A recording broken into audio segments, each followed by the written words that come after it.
Good morning, ladies and gentlemen. You know what time it is. It's time for the business side of the house. Today's episode is brought to you by Black Rifle Coffee.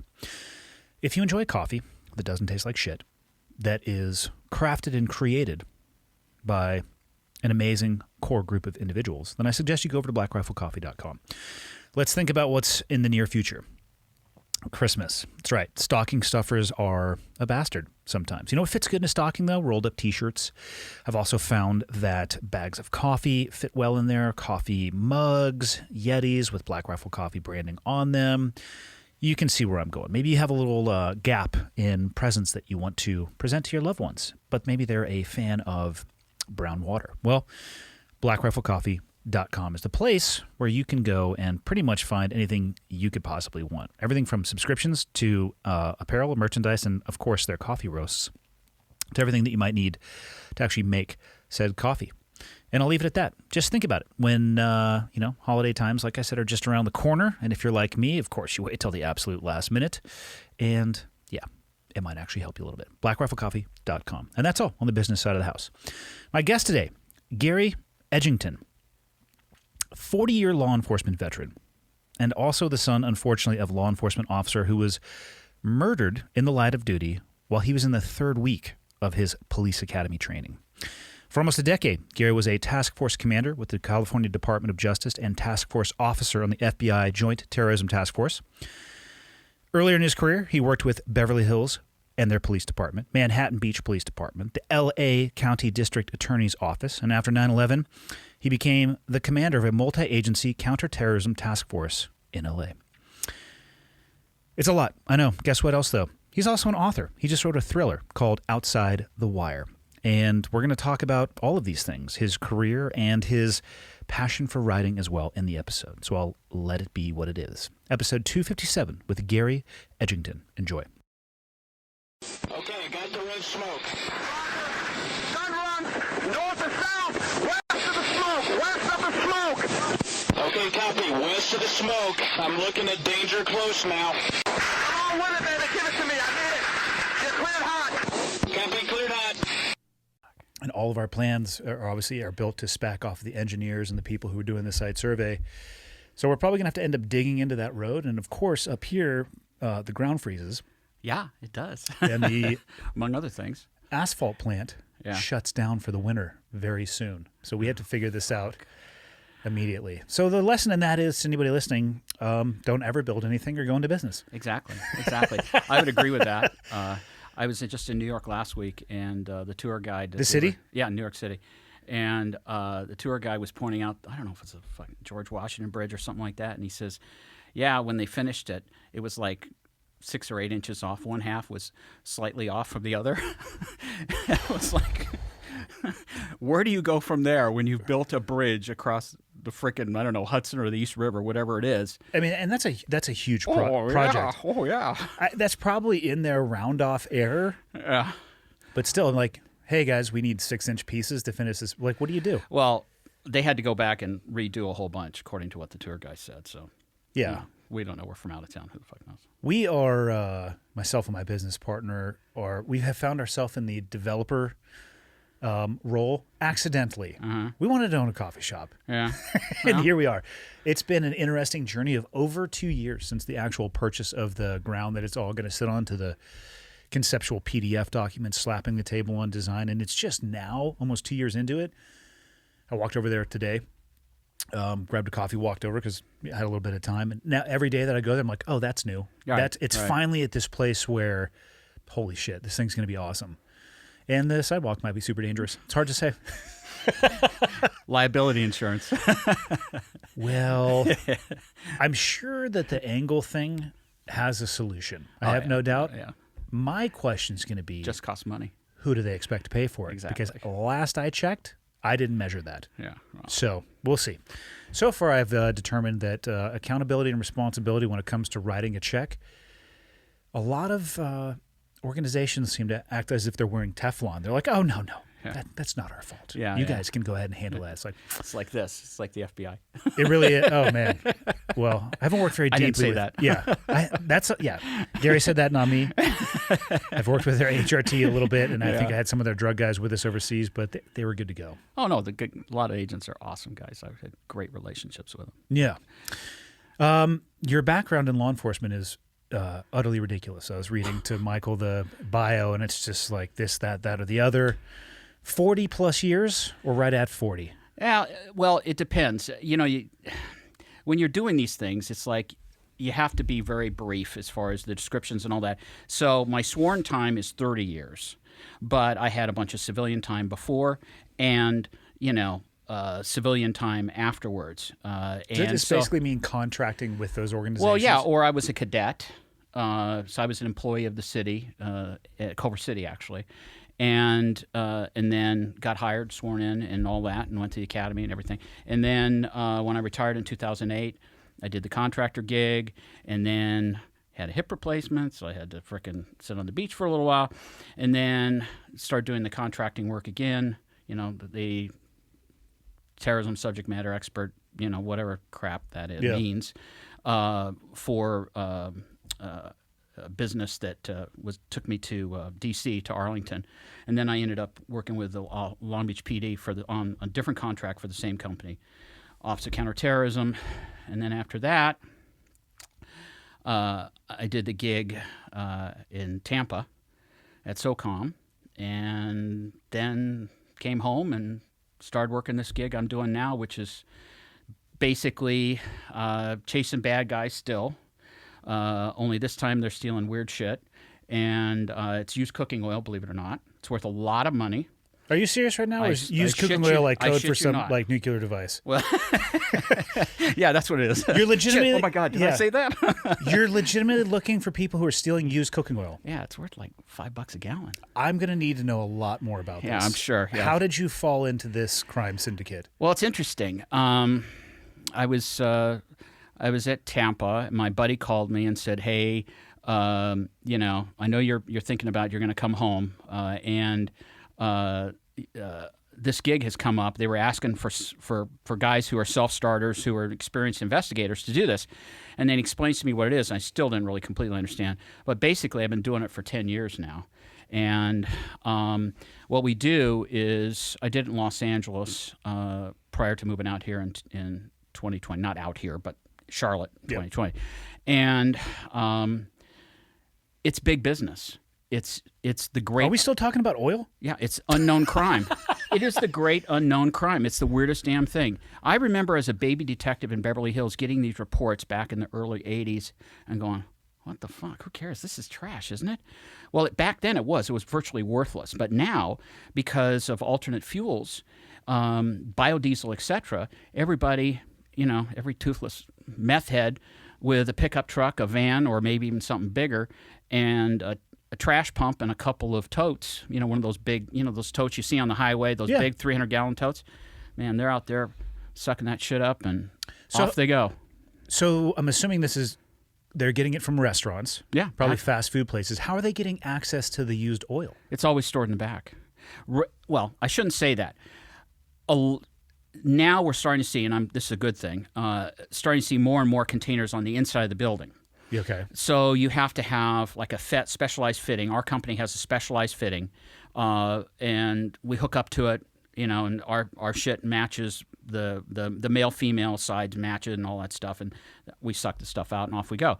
Most containers are outside, and they're usually in the trash corral, which is why most people, including cops, think it is trash, and it is far from trash. And I mean, I kid you not, I've been all over the country doing this. We have several groups that, basically they're organized crime involving, illegal aliens, and they get their marching orders out of the East Coast, and they're all over the Midwest. I've worked them in Minneapolis and Madison, Wisconsin, and Iowa, and all these places, and they're all connected, to back east, to the Northeast.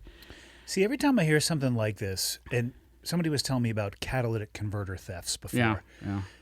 which is like, okay, they're valuable, but at some point, the value has to be recouped. So they're going to have to sell this oil, just like somebody's going to have to sell a catalytic converter. Right. You're telling me that the person who buys oil or catalytic converters doesn't have any alarm bells that go off when a dude shows up and has 6 in his car? Well, they're fences. They're just like the guys who buy shit at, they're the people who buy the stolen TVs and all the other stuff. It's the So same it's thing. willing ignorance. Well, actually, it's probably not ignorance. I mean, they know. Yeah. They know what they're doing. I would hope so. It's like, hey, Bob, you got 7 more catalytic converters. Oh, man, you got a lucky stroke. Exactly. Just falling into these things. Yeah. I mean,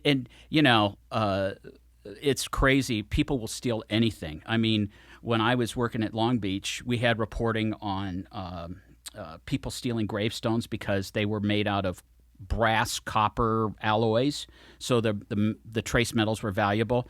But my personal favorite is always the guys who are up on the roof stealing the copper electrical cable, and every once in a while they don't check to see if it's hot or not, and they self-critiquing. Self-critiquing. Exactly. I completely support that. Yeah, exactly. They assume room temperature.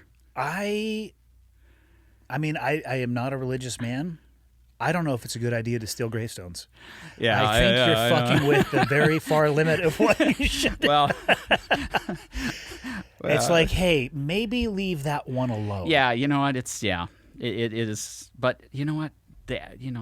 Thievery, avarice, meth addictions have to be salved, have to be fed. Have you noticed a legitimate tie-in between people who are? Did you forget to turn the AC off, Michael? You did. Did I? Yep. He can't even hear it. Have you noticed a connection between a meth addiction and actual crime like this? Oh yeah. I mean, I know Across that. the board. I know that talking to my law enforcement buddies here. Yeah. They say within an instant of arriving at somebody's house, specifically, they can tell that it's probably going to be an addiction-based, whether there's things in disarray or for whatever. They like to take stuff apart but not put it back together. Yeah. Is it just the easiest way for them to get money to continue their addiction? Yeah. It's crimes of opportunity.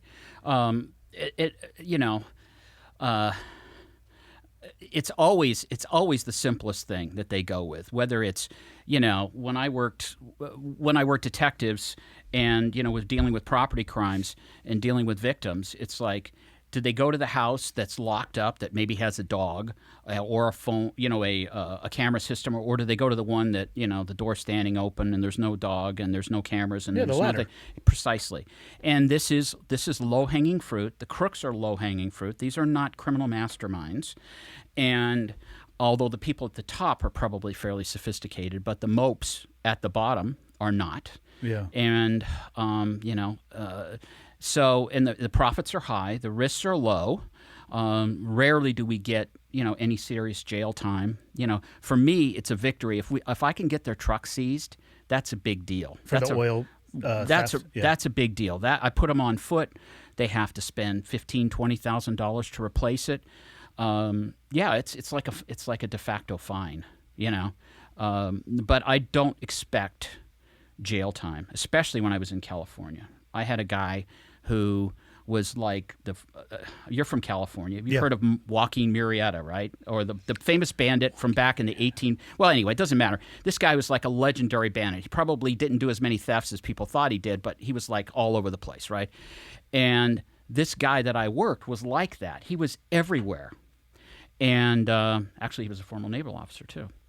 Watch out for those guys. Well, he was a supply officer. Yeah. So anyway, but he was whacked as shit, and but extremely disciplined. And I got a multiple felony case on him. He was going to do a year, which was huge, and then California changed their sentencing laws, and they made it retroactive, and he ended up doing just a few months, and he was off again, and now he's back out doing it again, I'm sure. That has to hurt the morale of people with boots on the ground. Oh, yeah. You like to... I don't know. I was thinking about it today. I don't know how young people get in this business now. God bless them. I mean, the business is dangerous enough, okay, with the physical danger and the hardships of all the shit that comes with it. But now you have the legal entanglements for just doing your job and being a good guy. You could be ruined. Not to mention the fact, I mean, it seems as though it's open season on cops. I see more. It seems to me like I see more ambushes than we've ever seen before. I think an ambush when I was starting out back in 1979, 1980 was a pretty rare thing. And now, you hear about them all the time. Were you rolling a 6-shooter back then? I was. Fuck yeah. That is what I'm talking about. That's right, baby. Handlebar mustache? No, Damn negative. it. I can't grow a goddamn Missed opportunity. mustache. Yeah, Missed opportunity, Gary. But you know what? It's funny you mentioned that because did you ever watch a Deadwood? Yes. Oh my God. I would have killed to have that mustache, man, that Timothy Oliphant had, walking down the streets of Deadwood with his peacemaker, It's pretty I'm cool. imagining you in the 70s, cowboy hat, just leather slung 6-shooter, maybe a few rounds in the belt, maybe not though. You never know, because 6 is going to be enough. Yeah, right. I think I've told the story before. I was at a Starbucks where I used to live. I lived in eastern San Diego, commonly known as Chula Vista. If you want to church it up a little bit, you call it East Lake. Yeah. And there was a Starbucks out there, and I was standing in line behind, I think it was, God, I can't remember now if it was a sheriff or a cop. I think it was a sheriff. But I looked down, and the guy's rolling 6-shooter. Yeah. This is like, With a rack yeah, he had of full. 12? He had a couple of the speed loaders on his belt. Yeah, yeah. And I asked him, I was like, hey, man, that's awesome, but how are you able to do that? He's like, I'm one of 2 officers that has a waiver to be able to do it. Yeah. So they're still out there. Yeah. Wyatt Earp is still out there somewhere. Well, I had when I hired on, I was issued a Model 67 4-inch and 2 speed loaders. 4-inch barrel? 4-inch barrel Model that's- 67. This is in Manhattan Beach, 38 Yeah. special. And then after my dad was killed, and that was somebody had looked into a bunch of 6-inch Model 66s. Pull that mic just a little bit in front of your Sure, There sure. you go. 6-inch Model 66s, so I snapped one of those up. And then, as soon as I got off training, I switched to a 1911. And I carried a 1911 pretty much every opportunity I could. I mean, some people hate themselves. Yeah. I'm not a 1911 platform fan. It has never felt good in my hand. Yeah, I know there well. are people who love it.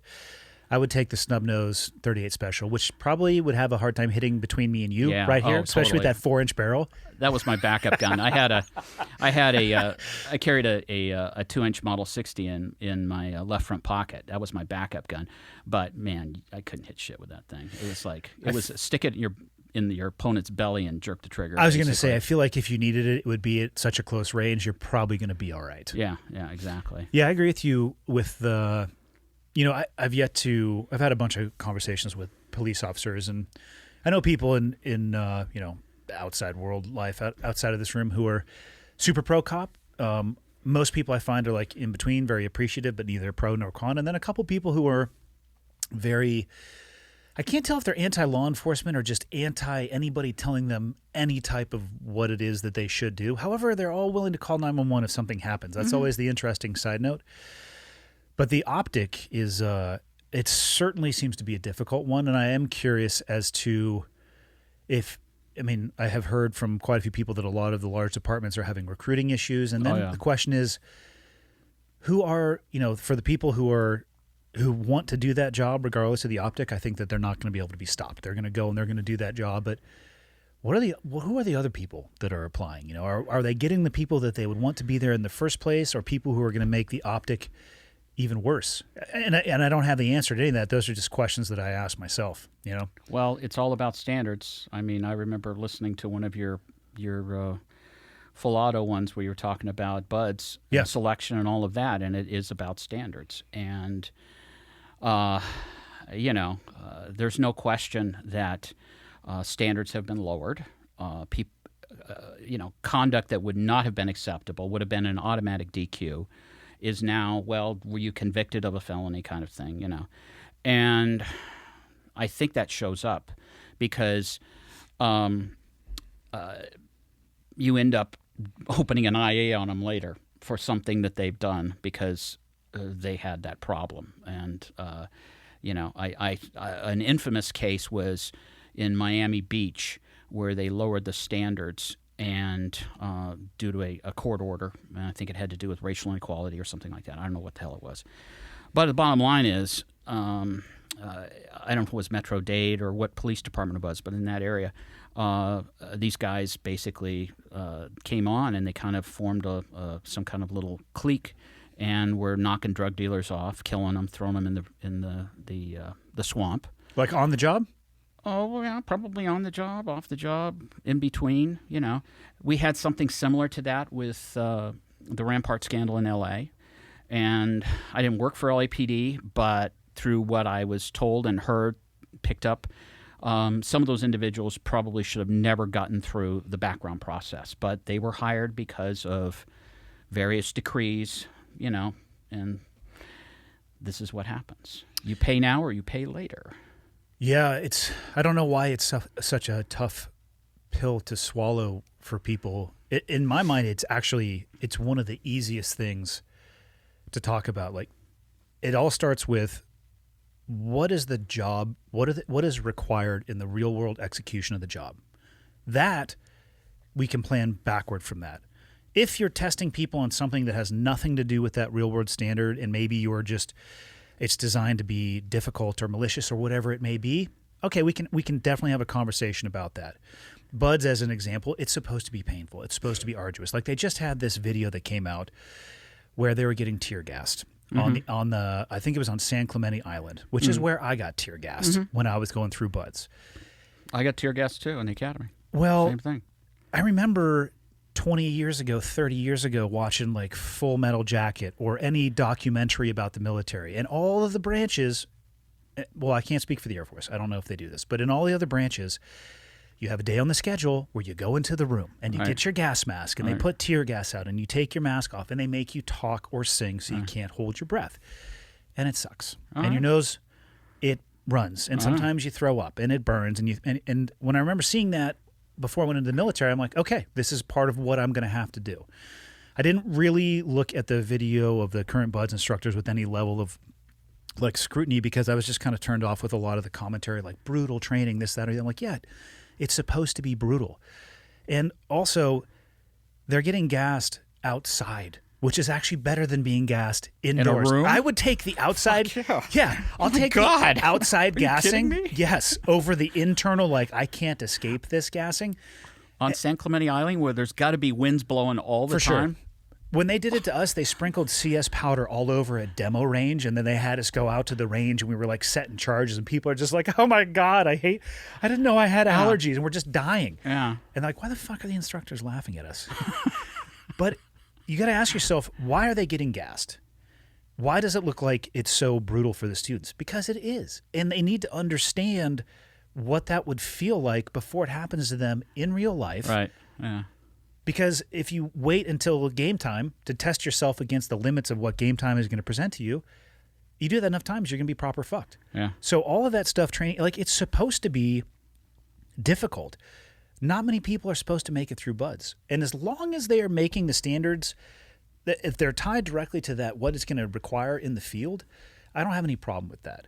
And when you start telling people like, well, we need to do this for diversity, we need to do this for equality, we need to do this, that, or the other, same stuff you hear about law enforcement, it gets a little washy for me. I have some law enforcement friends. One of the biggest standards that I've heard that they're deviating from consistently is physical standards, which I don't understand what these people think they're getting into. Like, if you think you're going to do a law enforcement job and not have a physical requirement or the chance to go hands-on with somebody, or it might be unavoidable, I don't know what people are thinking. Like, oh, we'll get more people if we deviate from this standard. But yeah, you're going to get more people hurt too. Well, yeah.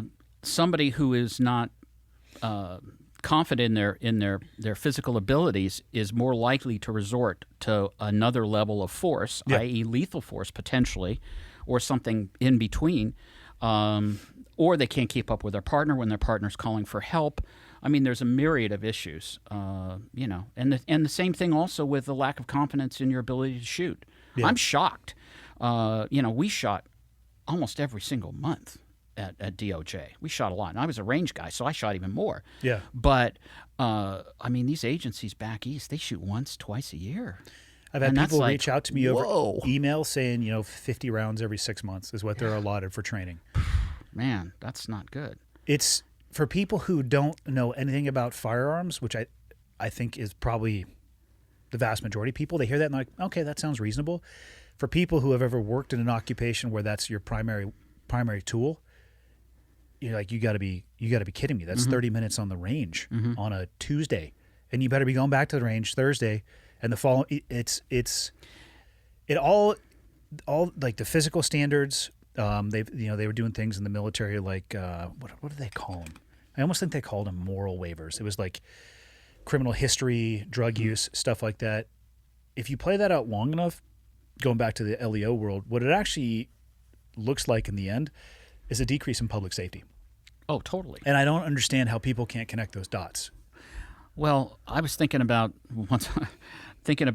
the incongruity of trying to deny people the right to defend themselves, i.e., own a firearm to protect your family, and then in the next breath, hobbling law enforcement who you are relying upon to protect you. And it's not just use of force; it's the beating down. It's like any group of people. If you beat them enough, they're going to be like a dog. They're going to run away. They're not going to be aggressive, and that's what keeps people safe: is aggressive policing, not stupid aggressive, but people whose heads on a swivel and they're looking for bad guys all the time, and they get them off the street. That's what keeps neighborhoods safe. I would just call that being proactive. Yeah, proactive. I mean, I talk about it in the book. They called it left of boom. The Army called it left of boom, but it's proactive policing is what it is. Yeah. And it's the same thing, It's very simple, but to me, it just seems like the height of insanity. If you want to hobble the police, destroy the morale of the police, and then in the next breath say, well, we're not going to let you defend yourself either. Well, what the hell is going to happen? How's that going to work out? I think you see what it ends up looking like when you see these videos online of just masses of people going into stores and wreaking havoc, kicking the shit out of people, these massive thefts, and the people who work there are like, nope, I don't want any part of this. Even sometimes law enforcement are like, totally. I'm not touching that shit. Can you imagine a police department saying, you know what, this is a no-go zone for us? No. We're not going to go to this neighborhood like they did in Oregon or wherever that was, Oregon or somewhere in the Pacific Northwest. It might have been both Seattle and Portland. That, to me, is like insane. If I'm a taxpayer living in that area or a business owner, what am I paying my taxes for? That's crazy. Yeah. It's totally counterintuitive to the basic ethos of a law enforcement officer. It's just crazy. Absolutely crazy. It's a tough time for him, for sure. Oh, like I said, I look at him and I go, God bless you, boys and girls. God bless you. What got you into that field? Well, my dad. Originally, my dad did 20 years in the Coast Guard. Went in 42, got out in. Did a little time on the bricks, and then went back in and got out in 64 and went to work for the Harbor Patrol. Went to the Sheriff's Academy, went to work for the Harbor Patrol. So I kind of grew up around that whole area. In California? In California. And he was in Marina del Rey. His last posting was on an 82-footer Coast Guard cutter in Marina del Rey. And so I just sort of kind of gradually found myself gravitating towards that. There were some, I don't know if you wouldn't probably remember this show, but there was a show called Police Story, and it was written by Joseph Wambaugh. I definitely do not remember it. I knew that, but I was just trying to be nice. But anyway, the thing I loved about it was that police officers or the characters were multidimensional. They were not just, robots like, Adam 12 and Dragnet, which had its own charm, but it's so far from reality. It's ridiculous. So I think that's sort of how I started going that direction, and I became a police explorer with the Culver City Police Department in 1974, and I got hired on as a cadet in 76, and went on from there. So I was reading in your bio that your father was killed in the line of duty while you were in the academy. Yeah, third week. That's got to be a tough one. Yes, it was. It sure was. It was, and this is one of the things that, people ask me, do you mind talking about? I absolutely do not, because I believe there are so many teachable lessons from that incident. We were talking about equipment and training and things like that. My dad's working in Marina Del Rey, and this is not a hotbed of crime. And God bless him. I suspect he probably did not have a super alert mindset about situational awareness and having his head on what they used to call, codes like red and yellow and, whatever. And familiarity with equipment. He's probably shot once every, few months. Probably did not. In fact, I know he didn't. He did not shoot from his holster. So, they would just stand and point, shoot at the range. So if you're not drawn from your holster, you don't know what your holster feels like in a stress situation. And, if you want to hear the details, I'd be happy to share them with you. But yeah, please. Okay. So this happened September 30th, 1979. Like I said, I was in the third week of the academy. And this individual had two prior contacts with my father. One was in like 1975, 76. He'd lost his shit and picked up a rifle and started blazing in a condominium complex in Marina Del Rey. And he went off to the state mental hospital at Tuscadero because he was judged criminally insane, and served 18 months and was literally handed a supply of Thorazine and said, sin no more. Told him, okay, go run along. Of course, he stopped taking his stuff and lost his mind again. And so right before I started the academy, I was talking to my dad. It was like the weekend before, and he was the acting watch commander, and it was like midnight, and I'm talking to him, and there's this guy on the radio calling for help, and he's obviously unbalanced, and he's just a whack. And so come to find out, my dad had a whole not verbal dispute with this guy over the radio for quite a while. And then he came in and beefed my dad, and my dad gave him his business card. And so then fast forward 3 weeks later, that morning, I had gotten off of a weekend ride-along with my parent agency, Manhattan Beach PD, and we talked about use of force and things like that. In the middle of this situation, there was a huge, huge brouhaha in Los Angeles around an LAPD shooting involving a woman who threw a butcher knife at two officers who they lit her up, and that was it. Yeah. And, of course, the media said that LAPD was there to collect on a gas company bill. And that's not true. Not a traditional job of the LAPD. Well, no, it exactly, and in fact, was not what they were doing. They were actually there investigating an assault with a deadly weapon because she had smacked the gas company employee who was turning off her gas with a shovel, which is assault with a deadly weapon, perhaps, even attempted murder. And so we talked about that quite a bit. And so I know that was on his mind. Fast forward 3 hours later, I wake up, the phone rings, and they say, your dad's been hurt, come to the hospital. So I jumped in my truck and drove there, and there was an LAPD beach officer there, and put his arm on my shoulder, and he said, Gary, your dad's gone. And, a bunch of things go whirling through your mind when that happens. And, he tried to help me out. He told me that my dad shot him and that he had learned that was the round that killed him, which unfortunately was not the case, but I've learned that later. But anyway, what happened was this guy, the suspect in this case, was armed with a buck knife, a folding hunter buck knife, something we've all used, and started screaming, yelling at the top of his lungs at my father. And my father wasn't aware of his presence immediately. And was your dad just out on patrol that day? Yeah, okay. He was working. He was using. They had these 3-wheel Harley motorcycles. Trike, and they used it to get through the breezeways because they're very narrow, so they could drive in and out. And he was writing a parking ticket. Have you been to Marina Del Rey? Do you know him? I have, many years ago. Okay. Well, anyway, everything is still there exactly the way it was.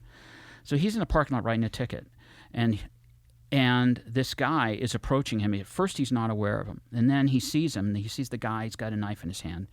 So Dad starts backpedaling. He puts the bike between himself and the suspect goes around the bike. And the guy breaks into a run at about 15 feet, and Dad pulled his gun. And according to witness reports, he did it with, it was described as clumsily. And I know, having practiced with I have his holster, I know exactly what the problem was. It was a Bianchi break front. And if you don't pull that gun with, like you mean it, it will hang up. It will snag. Not snag, but it will squeeze the barrel and it retard pull. So Dad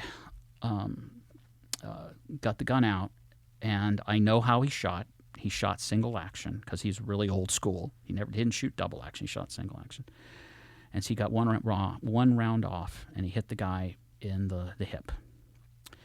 And as the guy was charging him with the knife, and he jumped on my dad, knocking him onto the ground, and cut his right carotid artery, and then basically butchered him. And Fuck. Yeah, fuck is right. Yeah, and Dad was not wearing a vest. I think the first injury was to the solar plexus with the knife. If he'd been wearing a vest, that might have protected against that. It's possible. Were they even commonplace at that time? Yeah, yeah, because I was issued a vest. Like you're talking a soft vest, right? Mm-hmm, yeah. Because hard plates certainly were not. But No, a soft arm, no plates. Yeah, no hard plates. But yeah, and then he picked up my dad's gun, and he's ranting and raving like a total frickin' lunatic.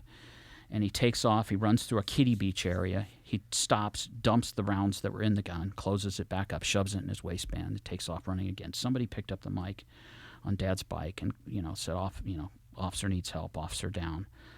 And so 2 sheriff's deputies responded, and they confronted the guy, and he swung the knife at him, and they fired snapshot a couple rounds at him and missed him, and chased him across Admiralty Way to where now the Marriott Hotel is, but that was a vacant lot back then. And they popped him and dumped him. And thank God they did, because I'm not sure if I could have finished. I don't know how. It was hard enough, but the thought of having a murder trial, in Los Angeles would be, I'm sure I probably would have just gone, So that week was pretty awful, and I didn't. Did you ever have any second thoughts about continuing in the academy after that? I was just asked that the other day. No, I didn't. It never occurred to me. I'd worked too hard, and I knew my dad wouldn't want me to. I knew that from talking to him, and so, I took a week off of work, and I came back, off of the academy, and I came back. The thing that was bad about this was, I know, we all talk about PTSD, and I know I suffered from it for a long, long, long time, years and years and years, because I never dealt properly with the grief, because I couldn't. I vividly recall going to the funeral home and with my mom, and to pick out the casket, and a sheriff's sergeant was with us to help us do all of this stuff. The sheriff's department took care of everything for us, because my dad's agency was small, and they'd never dealt with anything like this before. And that was the first time I really lost it. And the guy put his hand on my shoulder and he said, "Gary, you got to buck up. You got to, your mom's right here. You got to." And so I didn't cry again. Yeah. I didn't let go. I didn't let go until, it sounds so crazy, but for me it worked, at least to a degree. My girlfriend and I went and saw The Onion Field that weekend after the funeral. And to this day, if I watch that movie, it just, but it provided the impetus for me to kind of grieve a little bit. But I never really had a chance to deal with that stuff properly.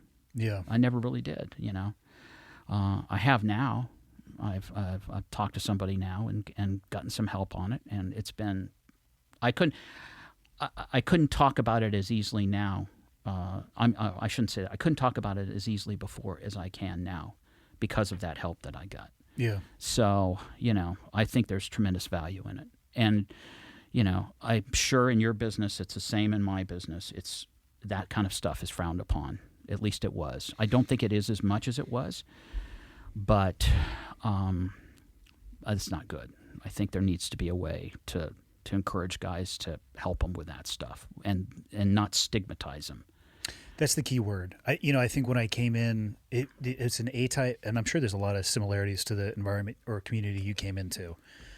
Largely very A-type driven, incredibly hard on each other, but because you actually love each other. Like if you weren't getting fucked with, you're like... They didn't like you. You're like, son of a bitch, what have I done wrong? Exactly. And when I first came in, it was like toughness, and it was, and I look back on it now.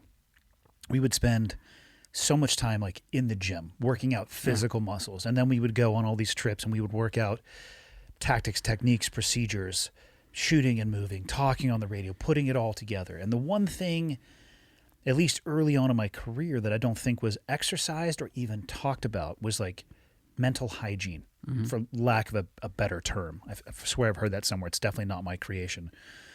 Towards the tail end getting out, the SEAL community was being much more proactive, and I think the stigma was starting to go away. But to think that you could live in a world like that or encounter a situation like that and not have an opportunity to allow that pressure to release, I mean, I've seen it firsthand from people that I have worked with, and I'm not claiming to be perfect by any stretch. I'm sure I have my own demons, but the steam valve, when it goes off because it doesn't have an appropriate release, and sometimes it just looks like gnarly alcoholism that they can't control, or a fucking gambling problem that makes absolutely no sense. Like, why are you doing this? You're a stellar operator.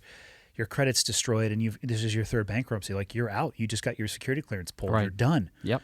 And at the end of the day, you could look at the symptom, or you could go back and realize that there really wasn't a lot of emphasis placed on that mental hygiene and mental health.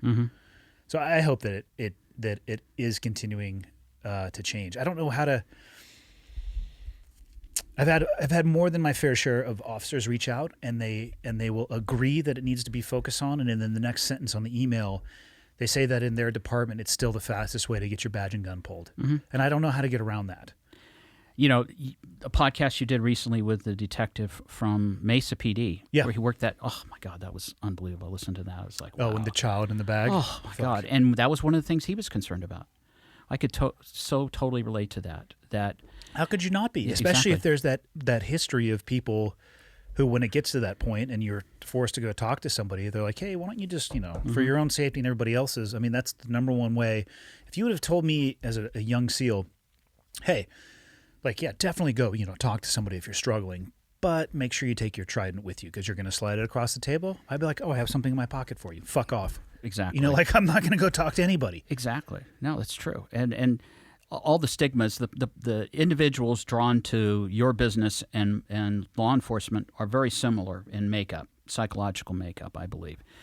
And I think that all of those things that you said are exactly correct as far as, the peer pressure and, and the stigma of potentially losing your badge and gun and your career and everything else because you raised your hand and said, hey, I'm having a little bit of problem here, Yeah.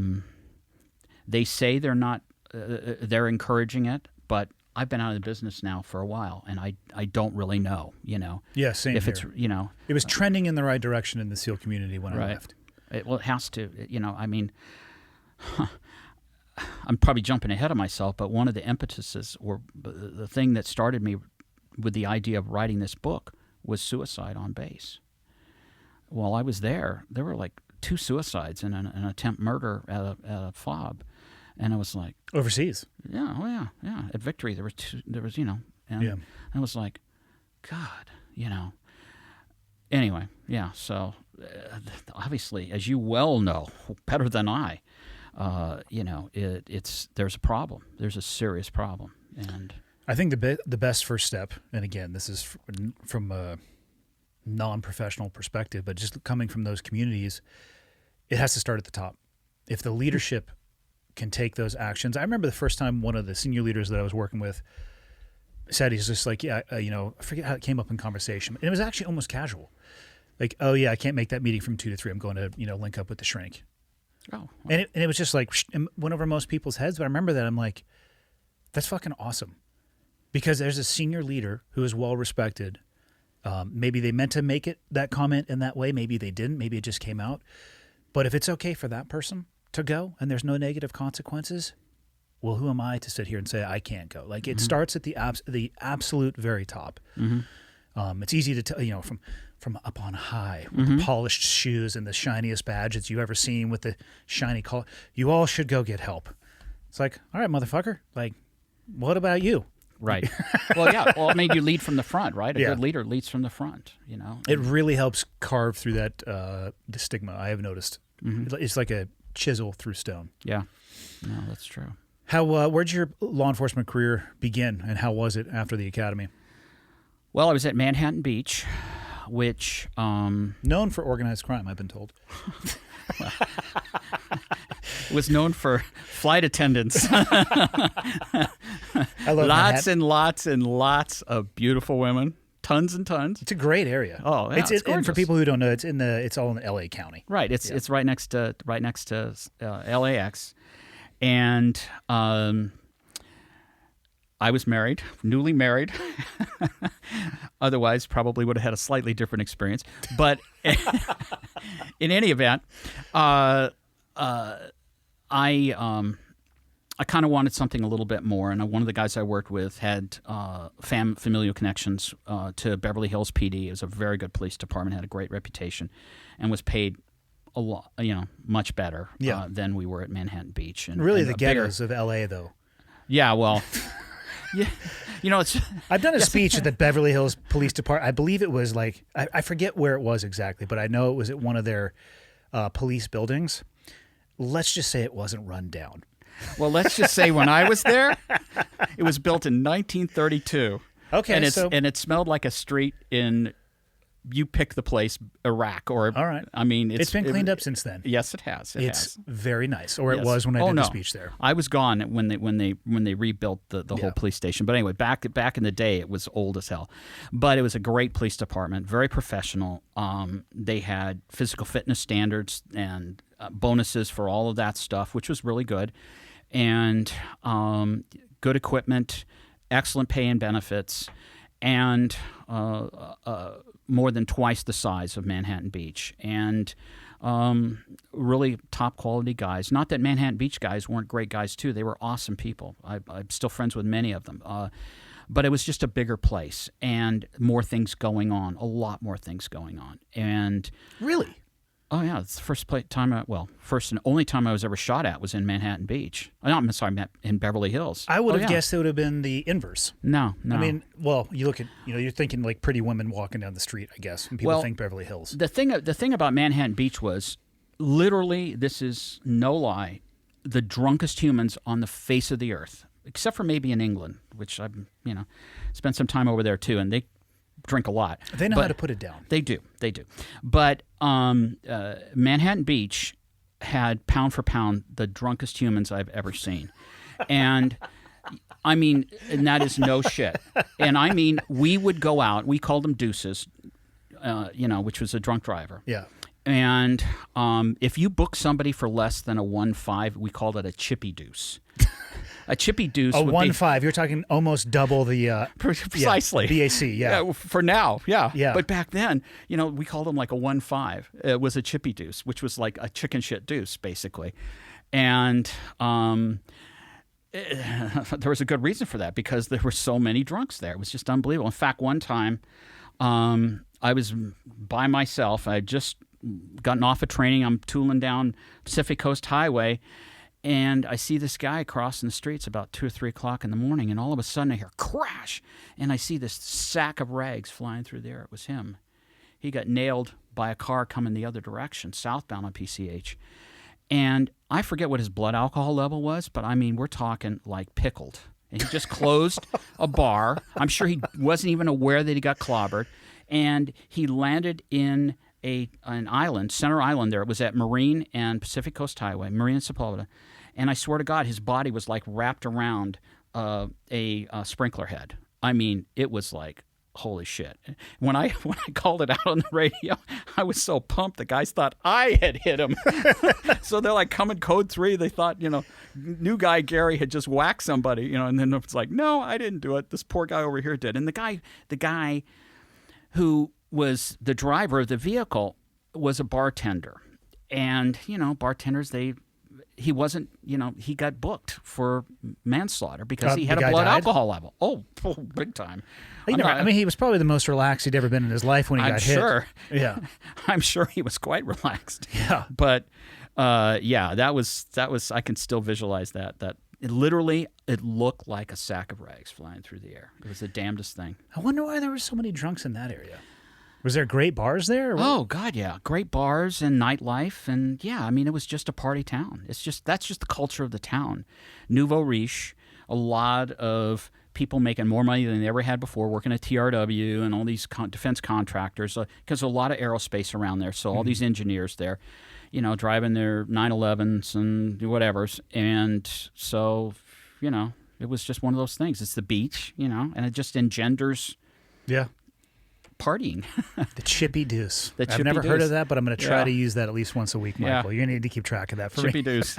Chippy Deuce. So you go from there to BVPD, and then where'd you go after Beverly Hills PD? I went to the DA's office. I worked at Beverly Hills for about 6.5 years and 7 years, something like that.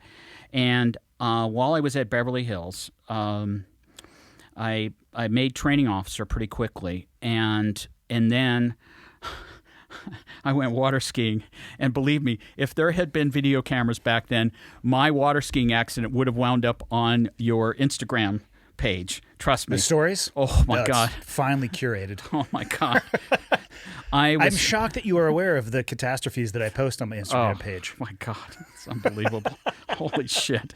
But mine would definitely have been there because I was water skiing on the Kings River in Fresno. Okay. And I was being towed by a jet boat, and I was just learning how to water ski on 2 skis. And it was the last run of the day, which is always the one that you get banged up on. It's always the last run. And the guy who's driving the boat picked a narrow spot on the river to do an about face and head back. And I went outside the boat's wake, and the water was way up. And there was a big runoff year that year. And I hit a tree at 35 miles an hour. Ooh. Yeah. Yeah. So, it was interesting. It was pretty interesting. I was pretty fouled up for a while. So I came back to work, and I went in detectives on light duty. And then from there, I got made permanent. And I worked detectives at Beverly Hills PD for three plus years, and loved it. I got bit by the investigator bug at that point in time. I always was kind of drawn to it because when I was a cadet, I worked in the detective bureau at Culver City, and I really enjoyed being involved in that stuff. I never really dug uniform patrol kind of stuff. I preferred to kind of lurk in the shadows and then say, "Hi, surprise! I'm the police. You're not." And, And so, so I went to the DA's office, which was a strictly investigative role, and was there for about 8 years. And I worked the last 3 or 4 years, I worked organized crime and major narcotics, which was a lot of fun. I was there during the part of the OJ case. I was actually at Beverly Hills during the Billionaire Boys Club case, which was interesting. I was in the Detective Boys Club. OJ one I'm familiar with. I'm not familiar with Yeah, well, they made a couple of movies on it. It was a bunch of young dorks who thought they were smarter than everybody else, and they all came from upper middle class to wealthy families, and they thought that they would come up with this investment scheme and make a lot of money and all this other crap. And anyway, they deluded themselves into thinking that they were going to be able to pull this off. Well, unfortunately, it sort of morphed into murder for profit, and there were several victims. And one of the individuals I was dealing with when I worked auto theft was a guy named Ron Levin. And Ron Levin was one of the victims of the Billionaire Boys Club. And he used to call me all the time because he was a scam artist, a real character, very, very congenial guy, and as most scam artists are. And all of a sudden, one day, he stopped calling. And it's tough to dial the phone when you're dead. Exactly, yeah, and that's what happened. I believe he had conned them by convincing them that he was going to invest in their investment scheme. And he was trying to con other con men? He was That's trying not to con a good them. idea. And then they figured it out, and so they whacked him, and that was that. If you had to put your entire pension on it, did OJ kill his ex-wife and boyfriend? You kidding? I mean, if the glove doesn't fit, you have to quit, Gary. Yeah, right, exactly. Except you got that cut on the hand, and you got, all of that stuff. I mean, it's just like... I don't know shit about the legal system, but that one is a head scratcher for sure. Oh, it's yeah. like, I'm pretty sure that guy did that. Yeah. And, here's the thing about the whole glove thing. As you well know, I mean, when gloves get wet, they shrink. Especially with blood, that makes them stiff. And then, exactly. So how do you expect the glove not? I mean, that was just not. Yeah. And he had latex gloves on. Besides that, how can you get anything on with a latex glove on? You know what I mean? It was like it was. Yeah, it was. And I know both those prosecutors. I worked with them when I was a detective at Beverly Hills. I worked with.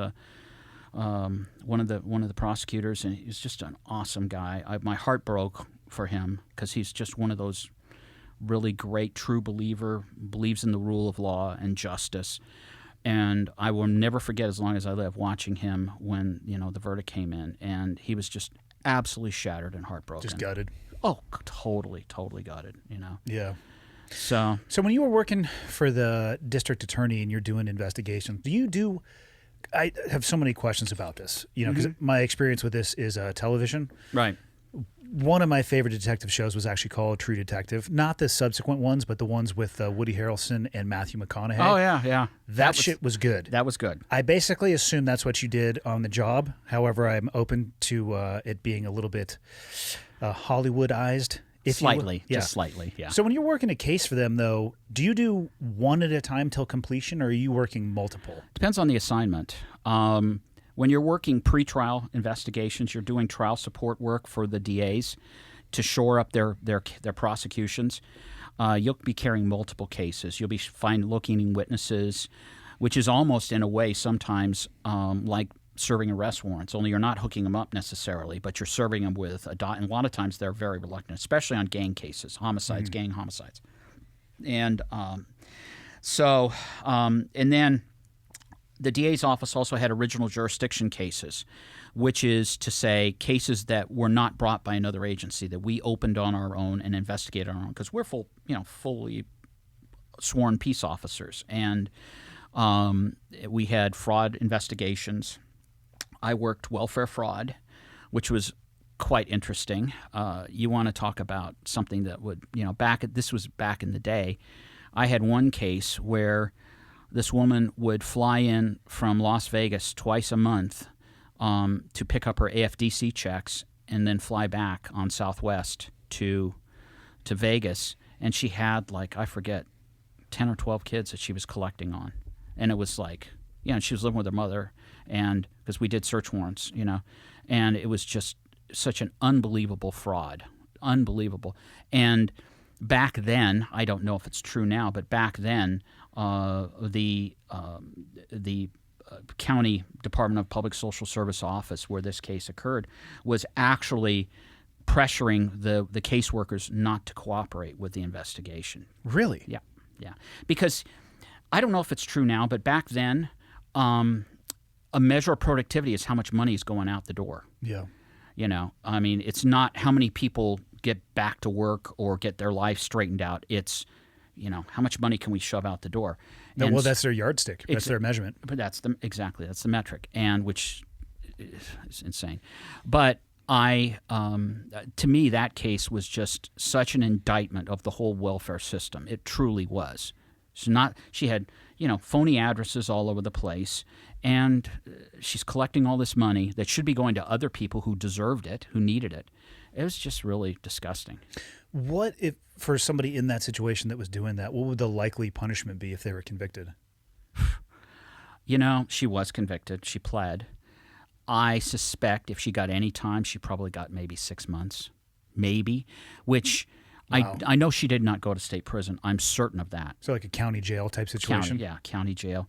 And, in, loosey-goosey California, I don't know about Montana, but in California, you get sentenced to 6 months or a year in county jail, you might do 30 days, 45 days or whatever, and then off you go because of quote-unquote, overcrowding or whatever, I don't know how it is in Montana. Yeah, because there are certainly states where if you're convicted, you're going to do everything and a day. Mm-hmm. And there are other states where, well, you were pretrial confinement, you're good. Well, yeah. We'll call it good. Yeah. Oh, yeah. Time served. Yeah. Time served. They used to hear that all the time. Time served. I feel like Montana is a little bit more probably, it's going to be closer to the sentence than when I you would got think sentenced. so. I hope so. Yeah. For your sake. Michael, I'm going to need you to go commit a crime and get sentenced. Research project. We can write this off for our taxes. I can write it off. I'll fund it. Give you several dollars for this.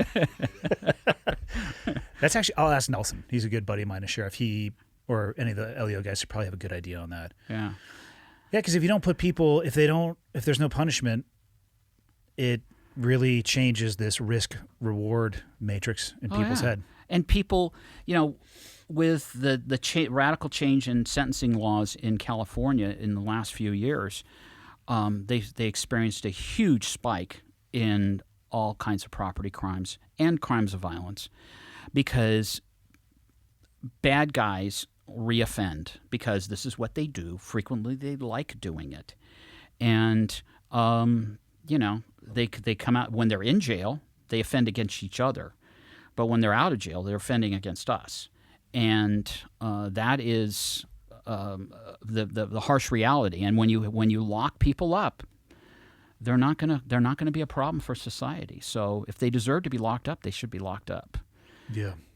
But that's the guy who killed my father. If he had been sentenced properly, he would have been in jail for 5, 6, 7 years at the least. Yeah, for for what he killing did. a police officer, that's crazy. Yeah, and then he gets released after 18 months, and then he does that. It's And I mean, obviously it's a hypothesis, but you can't really imagine his mental state probably improving during that time of incarceration either. It's not like he's going to come out of that situation a more well-adapted human being than when he went in. No, I mean, he went in stark raving mad, I'm sure. Yeah. And, and it was a mental institution. It wasn't like he went to Quentin or one of those places.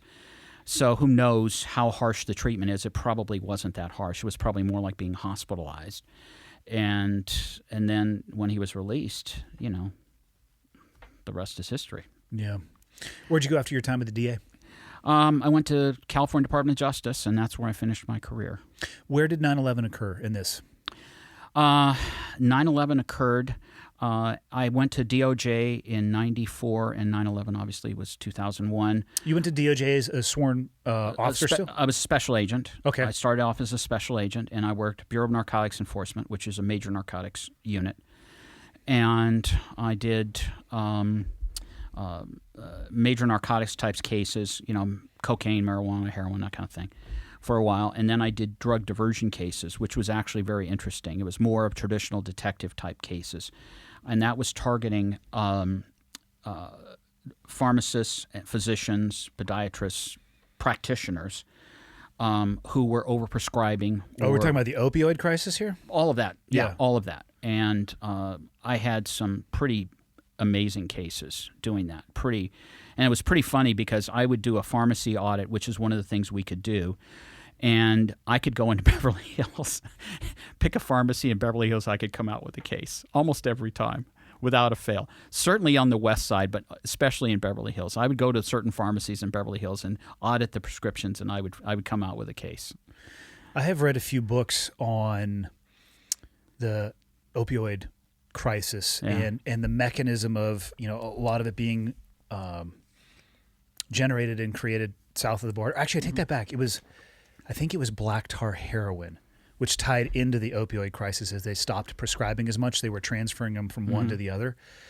But these teams of people that would come across the border and they'd set up these mobile workshops where it's all pager-based. They would lease a house together, and they were carrying the stuff in their mouth in case they had to swallow it, encountered by law enforcement. It was pretty crazy. And they were piggybacking off of the pill mills where people would just, I can only imagine what you would see when you were doing an audit of a pharmacy. It's like, hello, Dr. So-and-so, you've wrote 460 prescriptions for Oxy today. How is this possible? I had one case involving a dentist that was prescribing about 15 to 20 Percocet a day.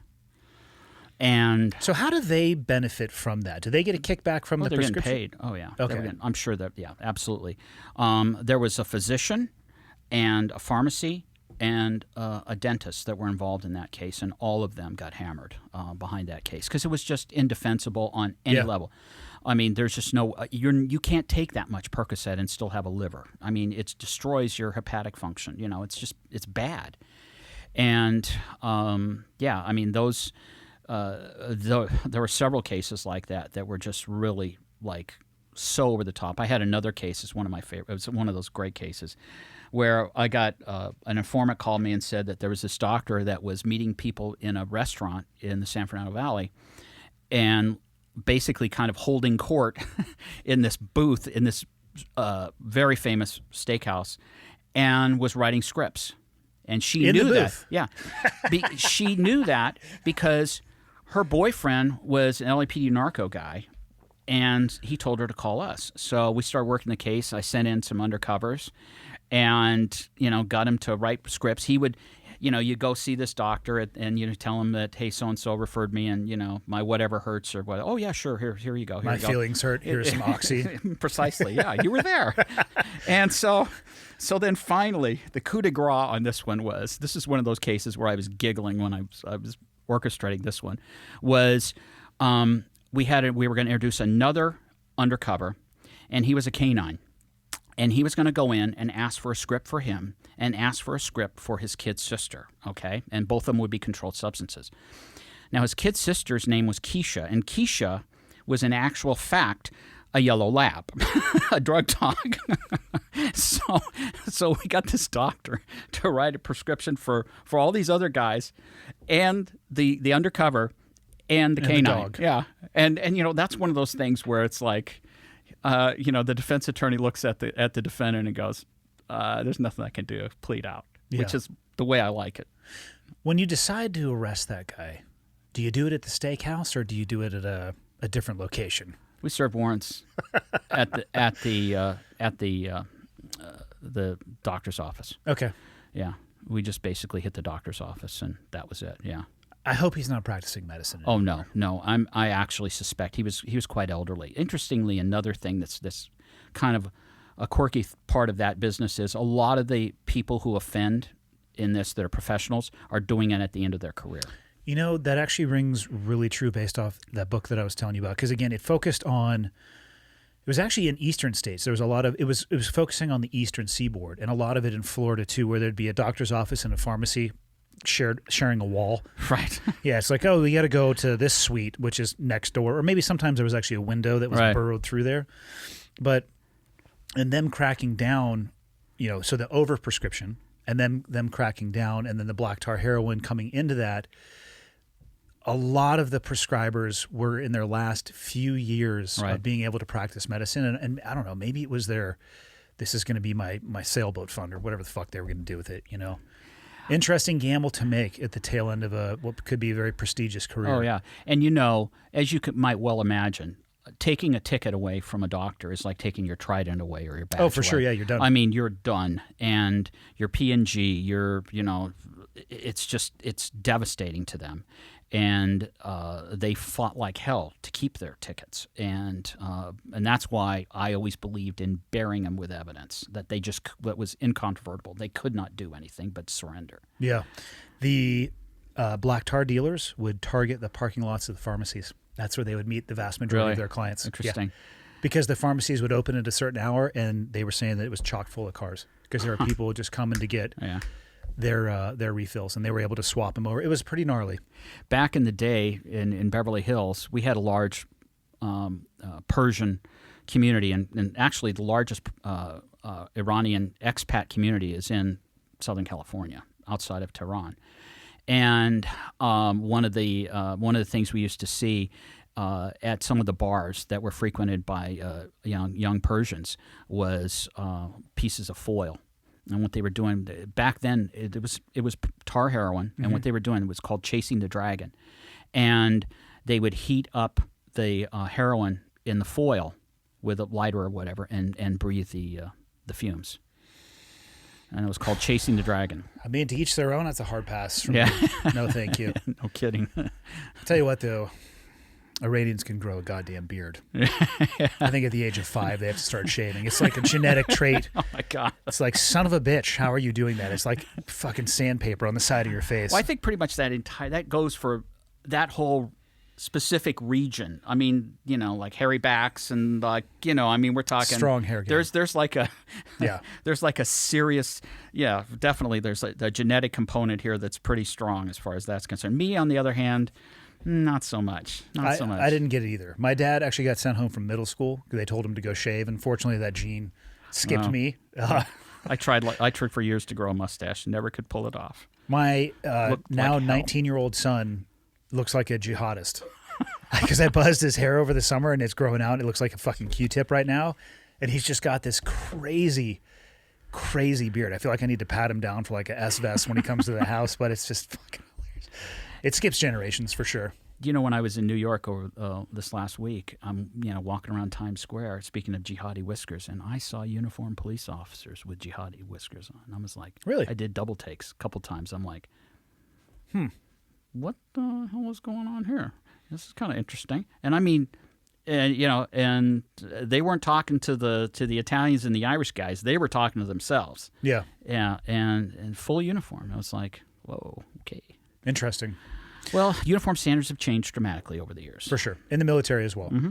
There's a lot more that is allowed now than even when I was in. Mm-hmm. And there was still room to get away with a good amount of what I'd call fuckery when I was in. Mm-hmm. So how did your job or how did the profession of law enforcement change pre 9/11 to post? Well, because you did some time on some counter-terrorism task force, and I'm curious what your experience was. I started on the task force in 1999, and all of the locals, and this was the FBI Joint Terrorism Task Force in Los Angeles, all the local task force officers, and that was LAPD and other agencies, LA County Sheriff, for the most part were relegated to the domestic terrorist group. What kind of stuff were you guys looking at? Groups that were extremists that posed a threat, and to be honest with you, some of them were probably more threatening than others, I believe.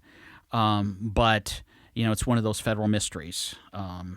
But the interesting thing was that I walked into the Joint Terrorism Task Force, and having worked with the FBI for a long time prior to that, because I worked very closely with the Bureau on public corruption cases and a major fraud investigation. So I worked with the Bureau for probably 4 or 5 years before I started at the task force. So, I kind of knew how the Bureau operated pretty well, or at least thought I did. But when I got to the task force, it was like a very, very strange situation, something that was completely foreign to me as a career investigator. Because the intelligence side and the criminal side had a wall, and they called it the wall. And, anybody who's been a detective for more than 30 seconds knows that that's not going to work because, to really work cases, you have to have a collegiate atmosphere with people sharing information. And you have to have intelligence analysis, embedded organic analysis component. That's as important as the collection component. That might even be more important than the collection component because you got to make sense of all this stuff. And that wasn't there, and they just weren't talking. Two guys would share a cubicle. There'd be one computer and two guys, and they just nobody really shared, and certainly nobody really talked to the locals that much, except for a few. And so I found it to be, in my estimation, somewhat dysfunctional. And we are talking about the federal government. Well, there is that. But we could go on about that. Yeah. But anyway, so, when 9/11 occurs, well, actually, let me back up and say, I get promoted to special agent supervisor and go to work in internal affairs. And I'm in internal affairs from January until probably, well, right to September, working internal affairs. And then 9/11 hits, and the Department of Justice, the Attorney General, decides that we need an organic counterterrorism intelligence collection analysis component within the Department of Justice, which was an excellent move. And the framework, everything was like spot on, because the guys who developed this were career narcotics and intelligence guys, and they understood the value of analysis. And I'm sure you've worked with analysts, and you know how important that is. They're the ones who point to the place on the map and say, "Hey, this is where this is coming from. Exactly. This is where the intelligence is leading." Like we would call it SSE, site sensitive exploitation. Yeah, SSE. So target secure, and we just start ripping shit into bags. Right. Especially if we're at a target where it had gone kinetic. There was obviously something, if we were on the right path. Spoiler alert to people. About half the time we weren't at the right house, or the intelligence wasn't correct, or it'd be a dry hole. It's not. It happens. It's not like the movies where everything is a running gunfight. But you're talking paper, SIM cards, thumb drives, computers. I don't know what to do with that shit afterward. Like, I'm really good at putting it in a backpack. I'll carry that all day long. Right. We hand it over to the N2 department, or Intel, or J2 if you're in the joint world, which is the Intel. I don't know what they do with it, but it eventually gets churned and looked at, and I'm sure they have computers, especially like phone number arrays. Right. They're looking and seeing connections and all that. And it terminates a whole team of people like, this is what we got from that SSE. Yep. What we did, I never really knocked on the door. Maybe with like a breaching charge. Hey, come out. That's the difference between our businesses. Fuck that. I'm not knocking on your door. There's no knock notice. If I show up at your house, I'm not fucking knocking. Exactly. Like I said, the knock might be a C6 breaching charge, which is going to put your front door through your back door and your eardrums on the outside of your head, but that's your problem, not mine. But that's the easy part. Yeah. Getting from all of the information, connecting who's who, and working your way from the branches out to the trunk of the tree, and then hopefully cutting it off. That's all analysis. Exactly. Yeah, the pointy end of the spear that people want to focus on, the guy wearing the cool gear, it's not that hard. Right. Making sense of all that shit is hard. That's the hard part. Yeah. And we had a very, very robust organic component in the Before task that, forces. though, so that was post 9/11, Post right? 9/11. Pre 9/11, you were working IA. Does that mean you're looking internally at people inside of the DOJ? Yes, I don't know correctly. shit about IA. Well, IA is really a fascinating business, because I liken it to being a forensic pathologist doing an autopsy. You basically are looking at what went wrong, okay? And as you probably know from your business, most fuck-ups are a failure of selection, training, and supervision. All of the above, or part, two of those things. And the cases I worked, with one exception, were basically a failure of the system, a failure of training, a failure of supervision. And I firmly believe that every law enforcement supervisor should have to do some time in IA, because it will make you a better supervisor, and you will know the things that will get you in trouble and bite you in the ass later on. And you will keep your guys, your officers, your detectives, or whatever, your squad, out of trouble, because you'll be watching for those little corners that they've cut. Maybe they didn't book all the evidence.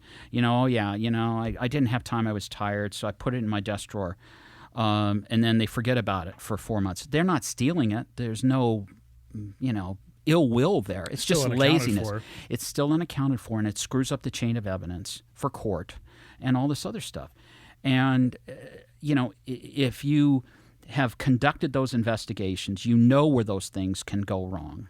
And so when I started running the task force, it made me a better supervisor, maybe a better manager, because I knew from having that experience. And I'm a firm believer that anybody who's going through the ranks in my profession should have some time in IA.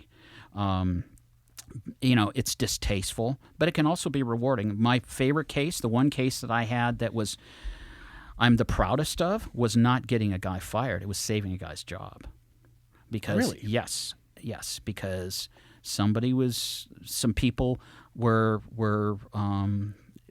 not real happy with this individual, and they sent me out to, uncover the dirt. And I actually uncovered the dirt on the people who were filing the complaint and not the individual. The individual was squeaky clean and did everything right. But so I was very proud of that, because he didn't deserve what happened. And, like I said, I was able to basically unravel it through a lot of interviews and, unscrew it. Yeah. And that really was I had some big cases, some really big head scratchers where people did get fired. But the case I'm proudest of is that one. Yeah. Yeah, just like any people want to talk about incidents where police officers fall short of what is expected of them. Right. My response to that is, before we begin talking about this, please provide for me an example of a community of human beings where that's not going to be the case. Because we could go easy one, like low-hanging fruit, politicians. Okay. Won't have to dig that hard. It's pretty low. Yeah. Medical practice, clergy, coaches, like parents, fill in the blank. Like there's idiots everywhere and people who have, ill intent. Precisely. Everywhere. I hope and I believe that it's the vast minority, not the majority. And I hope that was your experience looking at officers. Oh, absolutely. Absolutely. I mean, I look at my career and everybody that I worked with was, really stellar. I was blessed by that. I really didn't have any of those moral, conundrums, dilemmas, as far as, watching somebody do something that they shouldn't be doing. I never had to deal with that. And I was very, very happy about that, looking back on it now. But, it does happen because we do hire human beings and they have frailties and they make mistakes and the system fails them. The selection fails them. The training fails them. And shit happens. Yeah. So it sounds like pre 9/11 you were a little... no pun intended, internally focused because you were in IA. Right. Post 9/11, you're saying they put together this analysis cell, and then what did you start doing post 9/11? Well, basically, on the post 9/11, I started the task force that handled basically from Monterey to San Diego, and put together a bunch of detectives and investigators and agents and analysts and stuff like that, and also maintained my position in the Joint Terrorism Task Force. But the task force had not really caught up with the realities of the post 9/11 world. They still, at that stage, really didn't understand how to utilize the local detectives on the squads. And it wasn't until probably about 8 or 9 months post 9/11 that the assistant director in charge in L.A. said, hey, you know what, I'm hearing too many things about you guys not playing well with everybody. So they basically got rid of several supervisors and brought in supervisors who had worked with locals and understood what locals brought to the table. And the atmosphere changed literally overnight. It went from a dysfunctional situation to a very collegiate atmosphere with, everybody working together for a common goal to protect, our area, and everybody working very hard and working together. And it was a great experience. It was a wonderful experience. I have lots of friends from the FBI. I have nothing but great things to say about them. Their bureaucracy is a problem, but the agents, the quality of the agents and people, they're great people. They really are great people. Well, the B in FBI is bureaucracy. Precisely.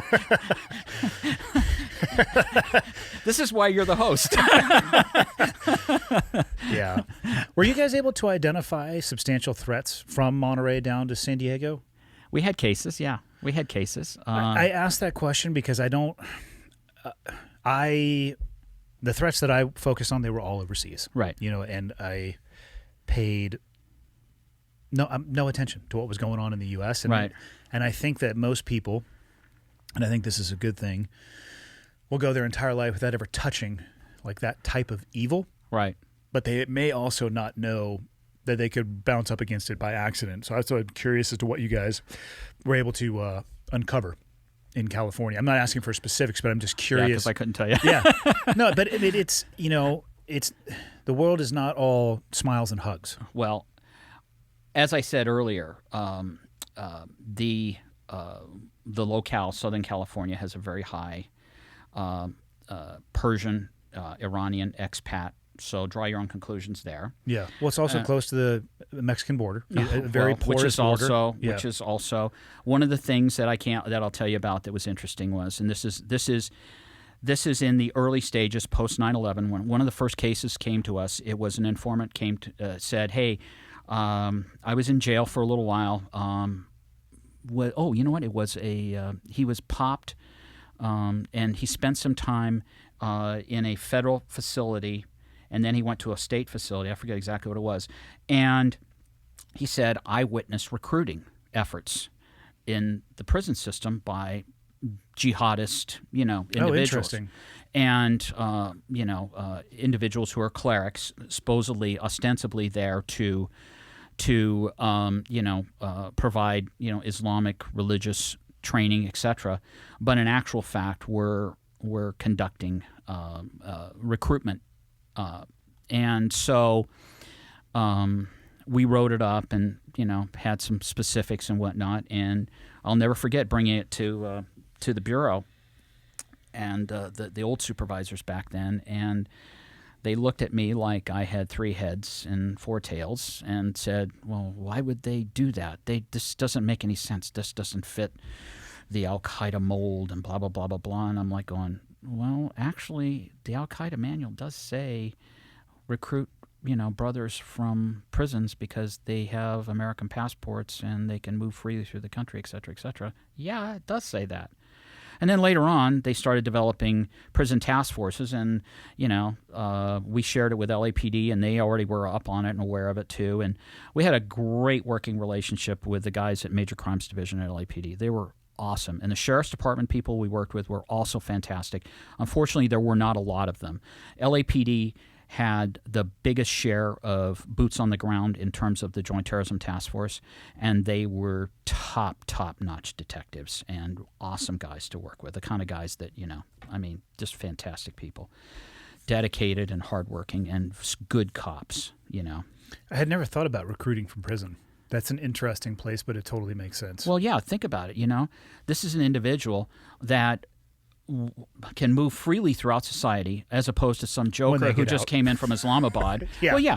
And, he understands all the nuances in the culture and everything else, is eligible for an American passport, which is like a, gold standard. Yeah. He can do whatever the hell he wants, And yeah, the border issue, so I lived in Chula Vista. I would skydive at Skydive San Diego. Right. And for people who think that our border, both on the north and south, is like completely secure. So the SEAL teams are on the Silver Strand, which it's not an island. What would be an isthmus? You mean where Coronado is? Yeah, it's not an island because there. it's connected down south in Right. Imperial Beach. But at the southern end of Imperial Beach, there's a fence. On the other end of the fence, other side of the fence, is Mexico. It goes out into the water for at least 50 yards. As you go east, it moved towards my house where I used to live, and I would go skydiving at Skydive San Diego. And it's almost always the same jump run up to altitude. You go out towards the water. You sometimes will actually go all the way, like maybe right to where the break, the sand and the water is. And you can see the fence in Imperial Beach, and you make a left-hand turn. And you start coming east, and you can look at the fence, and then you realize, where'd the fence go? Because it stopped. Because there is no more fence, and there's some little mountain ranges there. And I'm not saying it's not patrol, but it's like people. Yeah. There's ways around it. Just do a little Google of the tunnel complexes that they've found in the San Diego area, or do a little bit of Googling. I have friends up here, the northern border of the United States. Holy shit! Mm-hmm. And I'm not saying it's necessarily easy, but I don't necessarily think it might be that hard either. Doesn't look like it. Yeah, and can you imagine being responsible for like 100 square miles of border crossing that has no fence and it's just a GPS mark? I mean. It is what it is. So I guess I had always thought about that as opposed to just hardcore recruiting from people in the prison system already. It's interesting. You're always better off if you can recruit indigenous operators, people who you can utilize in those roles, you're always better off. Well, especially if they're invisible in a crowd. Exactly. And, obviously we had reporting about all kinds of suspicious activity, and it continues on to this day at the border, bits and pieces, pocket trash litter, all that stuff that was unnerving, to say the least. And why wouldn't they do those things? I mean, if you're a bad guy, you exploit your adversary's weaknesses, and certainly the southern border is very weak.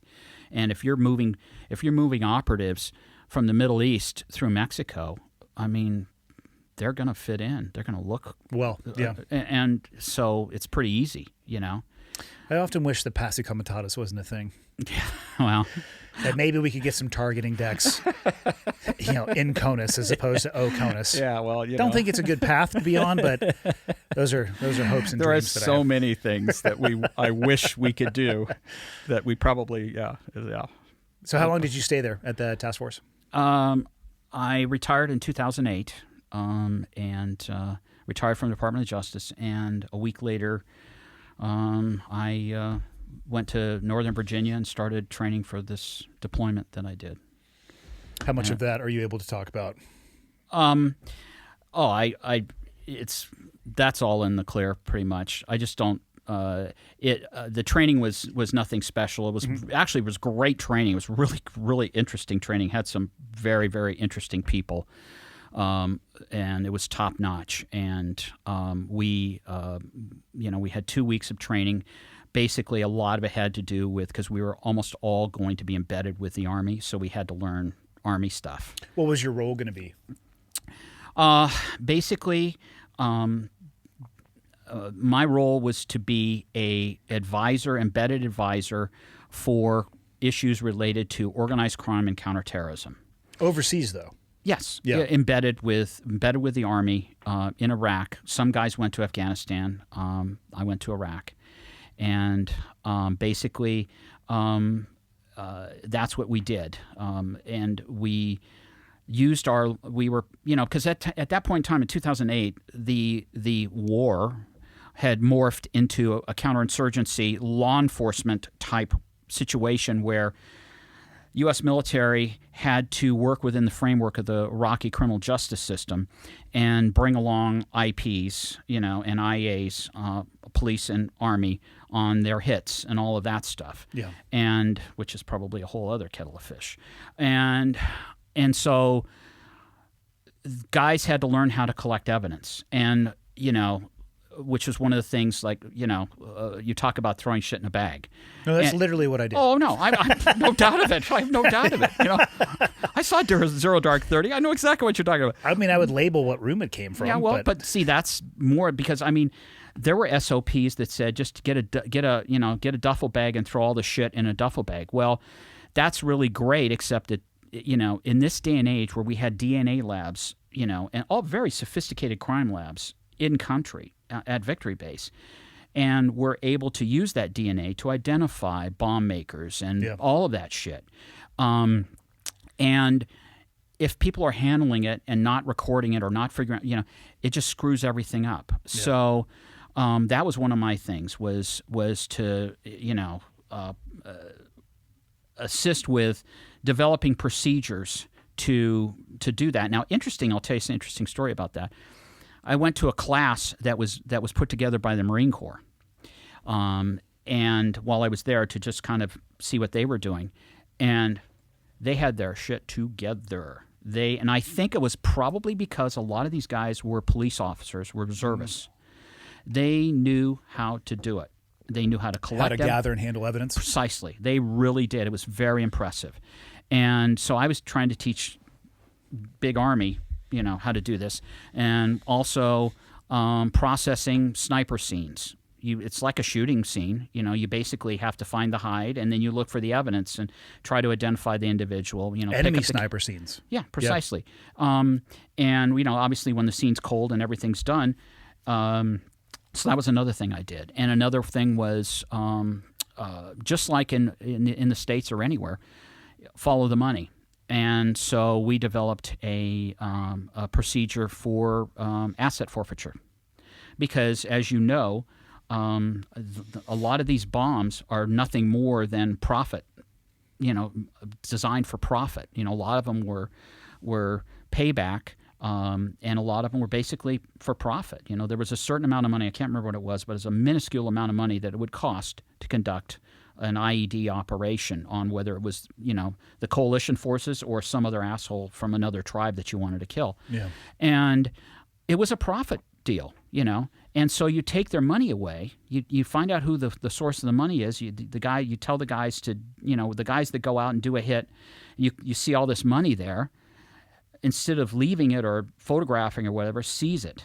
And there were very robust asset forfeiture laws that were organic to Iraq that were pretty draconian, actually, and which is probably not a huge surprise. Yeah. And so I developed a procedure to take advantage of that. And so, yeah, it was pretty interesting because I'd never been in the service. I kind of grew up around it to a degree, but it's a whole different ball game when you're deployed in a foreign country. I was going to say, how'd you like Iraq? It's hot as balls. Hotter than balls. Exactly. It's like balls that are hot and put in a microwave and then cooled off in a sauna. Exactly. And it was fascinating. It was really fascinating, but it was also really interesting and really got to see up close and personal how these things. I'll tell you a funny story about that, which I know you'll be able to relate to. I was, told that they wanted me to go to this division targeting me, and I'm thinking, okay, this is going to be really cool. I'm going to hear about blowing shit up and killing bad guys and all this stuff. And it was about freaking raising chickens and all this weird stuff that has nothing to do with, it was so weird. It was very strange. And I thought, okay, this is not my daddy's war. No. This is not World War II. This is something else. Oh, and walking around with an empty gun. Here in my entire career, I've carried a gun all my life. And now I'm walking around on base and I have to have an empty chamber with a safety on and no magazine in the well and all this other nonsense. And it was like, this is a different world, It's very bizarre. Very bizarre. I did not comply with that. Well, I'm really not surprised either because... Fuck that. I know, well... Yeah, the IED threat was fascinating to see how Afghanistan and Iraq were very different. And I was there for the initial invasion of Iraq in 2003, and I think I first set foot in Afghanistan in October of 2002. I think I went back to, let me see, we went to Iraq. Yeah, we went back to Afghanistan, I think, late 2003, early 2004. Thin-skinned vehicles, Toyota Hiluxes. Right. It's the most heavily mined country on earth, but the roads were relatively clear. By the time I went back to Afghanistan in 2010, you could have not got me to go onto a road. Right. The IED threat was unbelievable. And then you could trace some of their IED, I guess technology would be the loose word, back to Iraq. There was a really interesting exchange of information and how you would see something in one theater and it would come and work its way over. I mean, it makes sense if you're a soldier and your enemy is in two places, you're probably going to, you're going to go there to fight them. But then in Iraq, to see the influence of, let's just call it, other countries and where some of these munitions were coming from. Yeah. Yeah. Not to name any names, but like Syria and other countries that were Who supporting. got their stuff from. Yeah. Yeah. It goes up and up the chain. But it was crazy to see. I mean, it was probably the highest level of threat in both countries even by then. Like 2008 was the IED threat. Yeah. It was unnerving to be in a vehicle in those countries. And I would see these photographs of, in after action reports of these EFP strikes. Yeah. Oh my God. Awful carnage inside those vehicles. Absolute awful. Awful. Yeah, and so for people who don't understand what an EFP is, I mean, it can even be a smaller. It's essentially it's a magma projectile that blasts through the armor in the vehicles, and it's actually the overpressure that does the damage to it.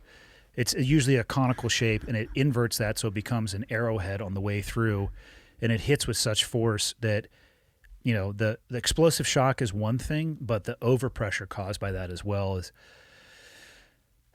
Let's just say it's not a pretty sight. Yeah. It's really gnarly. It's awful. Really awful. The Iraqis did not create that technology. No, I know. Yeah. And that was fucking rough to see that happen. I lost some very good friends to the Syrian-sourced EFPs. Yeah, wild for sure. What'd you do after that tour? Well, I came back and had a hip replacement, so that put me on the beach for a while. Yeah, and then got hired to work on the military commissions cases, which would in essence be the Guantanamo detainees. The Office of Military Commissions was part of the Department of Defense. What did they hire you to do with the detainees? To be an analyst and a investigative support for those cases. How was that? It was fascinating. I actually worked. Don't shoot me. I worked on the defense, which was really interesting, really fascinating because I'd always worked on the other side. To work on that side was fascinating. How were you even able to gather information? Well, because you're relying on as part of the criminal process, the prosecution has to disclose, which is called discovery, all of their evidence. And so basically you go through all of their evidence, and then from using that, you conduct your own investigation, talk to witnesses and whatever to try and find out more information. That's what I mean. Like, where would you find these witnesses? Well, generally you don't. I was going to say that's an uphill battle for sure. Well, it was. But it was definitely fascinating. It was very, very interesting to see. I worked with some really, really great people, and the JAG officers. Some of the JAG officers were really, really awesome people and very nice. It was really interesting to be involved in that. Went to Guantanamo a couple times, and which was interesting. Yeah, what was that like? Well, the tiki bar was nice there.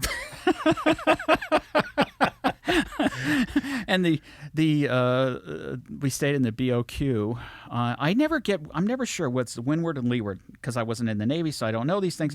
But I know you land in one spot where there's just basically an airspace, airstrip and blah blah blah, and then you take a ferry over to the other side, which is where everything is. I should know the answer to that. I think. Because I was in the Navy, but not that Navy. I think windward is the upwind side and leeward is the downwind side. That makes sense. I'm going to get crucified by people who are actually in the Navy. Right, but exactly. That's my guess. Well, anyway, it was one of those things that was just really very interesting and a great experience, a really interesting experience. How was it interfacing with the inmates? Or the detainees? Well, actually, it's interesting. My colleagues, we were assigned to specific detainees, and I was part of a team that was defending this one individual, and I actually never met with him.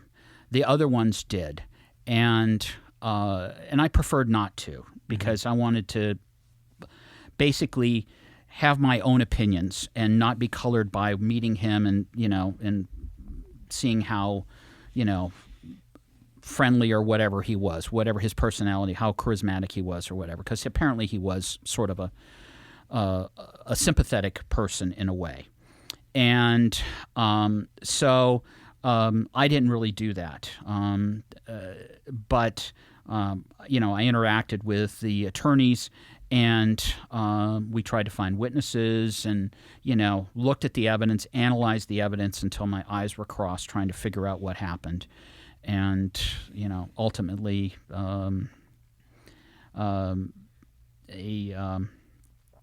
the case was adjudicated, and I ended up. This company gave me an opportunity to come back to Los Angeles, and so at that point in time, I went to work for the Office of Counter-Terrorism at the Long Beach Police Department. And what did you do for them? I was an analyst. And intelligence analyst. And is the role of a detective and an analyst pretty similar? No, not really. A detective working in that world is a collector. They're like a case officer. Yeah, okay. And the analyst is the one who makes sense of everything. Okay. And tries to figure out what all of this means and blah blah blah blah blah, and writes up a lot of reports about trends and what to look out for and blah blah blah blah blah. Do you think your time as a detective helped you with your analyzation? Sure. Oh yeah, absolutely. But I think to be a good detective and to be a good analyst, you have to have a broad base of knowledge. You can't just be, limited. You have to be kind of interested in a lot of different things, because there may be just one speck of information that would mean nothing to most people, but you go, oh, wait a minute, I know where that is. That's in the Netherlands. That place is like, it's popped up before, whatever, And so it's really important to have an inquisitive mind, to be and have a broad base of knowledge, I believe, or a specific knowledge. Like I had one analyst who was a native Farsi speaker, which was tremendous asset, because she understood the culture, obviously, spoke the language perfectly, could read everything we brought. It was fantastic. So that was pretty cool to have that. So Yeah, that's an asset. yeah, big time, big time. I mean, we didn't make any money overseas other than our hazardous duty pay. Don't freak out, people. It was about $150 a month, so not that big of a difference. Interpreters, holy shit. They saved our beans so many times. Oh, yeah.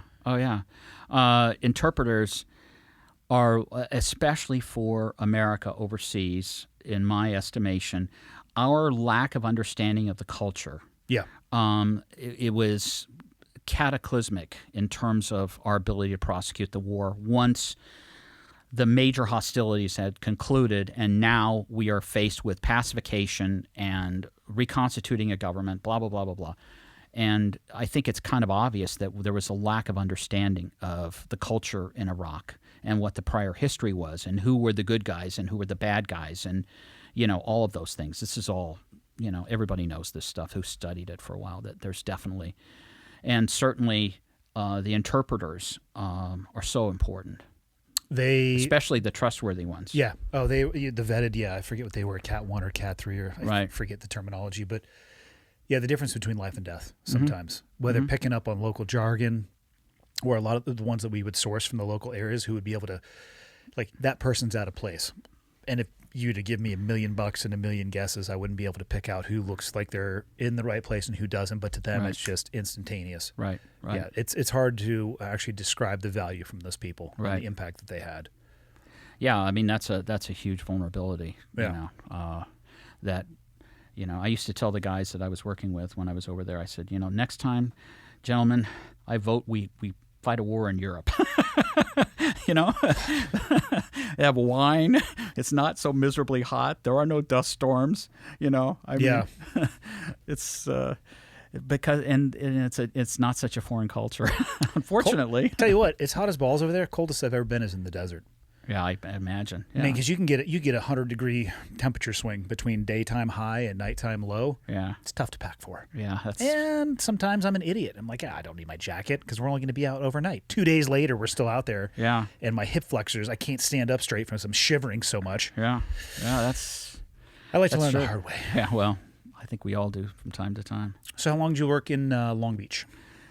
2 years. Okay. I was at Long Beach for 2 years, and then this gig came up. One of my friends that I worked with on the commissions cases was still working on a different contract in the Office of Secretary of Defense, and was aware of this position in Tampa and sent my resume over there. And then they reached out to me and asked me if I'd be interested in at SOCOM. Yep. Which is the Special Operations Command, which is headquartered down in Tampa. Right. What they have you doing down there? The stuff? Stuff. All right. And then what led you to the vast and deep and dangerous network of Greece? Coming home. Okay. Coming home. It was time. It was time to come home. I was going to ask you, how did you know when it was time to hang it up? Well, my wife was my wife's a TV producer, and what kind of shows? Daytime talk. Okay, she's been in that business for about 40 years now, and she was doing a show, and I was hearing through the grapevine that this particular talent was really not so great, and that she was having a hard time, and I wasn't really particularly enjoying what I was doing. If you're not enjoying it and you're living in an apartment by yourself in frickin' Tampa, that's rough. It's like, okay, I've had enough of this. Even if you are enjoying it, living in an apartment in Tampa. Yeah. Yeah. I mean, Nothing negative about Tampa. Love all you guys and gals. I just wouldn't live you there. know what? I mean, of Florida, I actually like Tampa. I've spent a lot of time in Florida in different places, South Florida. I like Tampa. I had a kayak, so I'd go out kayaking all the time and all that stuff. It wasn't terrible and everything, but it's still like I'm missing out on my family, and being home. And 98% of weird shit that happens in the U.S. happens in Florida. Well, I can tell you what things happen in Florida just based off of reading, like man fights off 15 police officers while masturbating. I'm like, that's Florida. That's Florida. And then you hit the link on it because I can't not hit the link on that. And I'm like, yeah, somewhere in Tallahassee. I'm like, you fuckers in Florida. It's true. Yeah. It's true. My wife says that all the time, too. Florida man. That's the joke in television. It's Florida man. That's what I'm saying. Yeah, totally. You're going to be right the vast majority of the time if you hear something super crazy off the rails. Yeah. It's south of the Alabama border. So basically, then, coincidentally with that, this job came up that I'm in now, and it was fortuitous because it, basically I came home and cooled my jets for about a month and then jumped right back at it again. And I work for a great company, and I kind of run my own thing in the Southeast, in the Carolinas and Tennessee and whatnot. And right now, because of the price of fuel, which is going back up again, by the way, I was shocked at how pricey gasoline is around here. It used to be a lot cheaper than most states. When I moved to Charlotte, it was $1.90 a gallon, and when I Really? left, when I left to come here, it was like $3.60, and it had dropped down to about $3.40 or $3.30. Michael, do you ever remember it being like $1.90 here? You've lived here longer than me, but I don't think since I've been here it's been under $2. Yeah, so that's crazy that in North Carolina it's not. Well, I mean, I guess it's not crazy. I was just surprised to hear that. Well, I think population centers. I mean, there's just over 1 million people in Montana in the entire state. Right, exactly, and there's almost 1 million people in Mecklenburg County in Charlotte. So, and then it's right next to the South Carolina border, so you've got all these other municipalities around it. Maybe just cheaper to get it to you guys. Well, I think so. I mean, I'd be curious to know what the cost is in Missoula versus here. Because Missoula is a much larger town. I don't think it's much different. Do you, Michael? I went there 2 weeks ago, and it was pretty much. Yeah, I think it's almost identical. Wow. What I don't understand is how diesel, which is a less refined product, is more expensive than gas. Taxes. Almost all of this money that we're paying out is going in taxes. Big time. Yep. I mean, in California, as you know, the price of gasoline, I think it's like $1 more just simply in taxes. How awesome is it that they want to outlaw combustion vehicles but don't have a power grid that supports electric vehicles? I think it makes perfect sense. That is actually California politics defined in one problem right there. Well, there's a buttload Here's what of we're those. going to do, and here's why we can't do it. We're fucking jamming it through in the middle. How about the bullet train from Bakersfield to frickin' Stockton or wherever it's going? Is there a bullet to? train? That's what the spent $1 billion on this thing. This high-speed rail. Is this the one that Elon Musk is born? He's going to do like a tunnel thing? I don't know. I just know that it's like they've spent like a buttload of money, maybe $1 billion on this project that starts, I think, around Bakersfield somewhere and goes to like below Sacramento. Something Why? like I don't know. I think there's an investigation there somewhere. I wouldn't be a bit surprised about that. I bet it goes through I bet there's some right-of-way things that are probably pretty interesting. California was a great place to grow up. Born and raised in Santa Cruz, very permissive. Oh, wow. It was, Santa Cruz, and I say this with zero judgment, is so far on the left, it's on the right somehow. Like, it's just, you just keep taking left-hand turn, which is cool. People live life however they want to. Great to grow up. Hard to get in trouble. I tried my best. My family had been there for a while, so there was some ingrained relationships with like law enforcement that may have helped around the edges for me a little bit. But then leaving and seeing a greater perspective of the world and all that, it definitely helped. Some of the stuff, COVID is a great example. People think what they want to about how it was handled. Let's just say there's a massive influx of people from other states to Montana. Because of that, some of the policies in California do not make sense to me. I don't understand the end game. I don't understand the end state. I don't see where they're going with it. Well, I'm sure you've read the reporting about the mass exodus of people from California to other places. In fact, I think California we felt actually it here. lost a seat in the Congress, in the House of Representatives, because of people leaving. And it doesn't surprise me. I always say people vote with their feet. And Well, I don't understand people who vote at the ballot box who are continuing to vote for policies that clearly, objectively, anecdotally, with your own eyes, you can see aren't working. I don't understand that. Well, it's blinders, and it's a rigid adherence to a philosophy, A dogma, whether or not, I mean, if most people stepped back and looked at, well, first off, if they were actually aware of the results of some of these policies, i.e. the early release. Now they've got, this whole thing about, getting rid of cash bail. This leads to bad guys going out on the street and reoffending. Why would they get rid of cash bail? To be honest with you, I don't even know how the bail system works. I mean, I'm assuming you get charged with something, you have to pay a fine to get out. Is that essentially Well, it's what bail not a is? fine. No, a bail is basically a promise. It is a surety that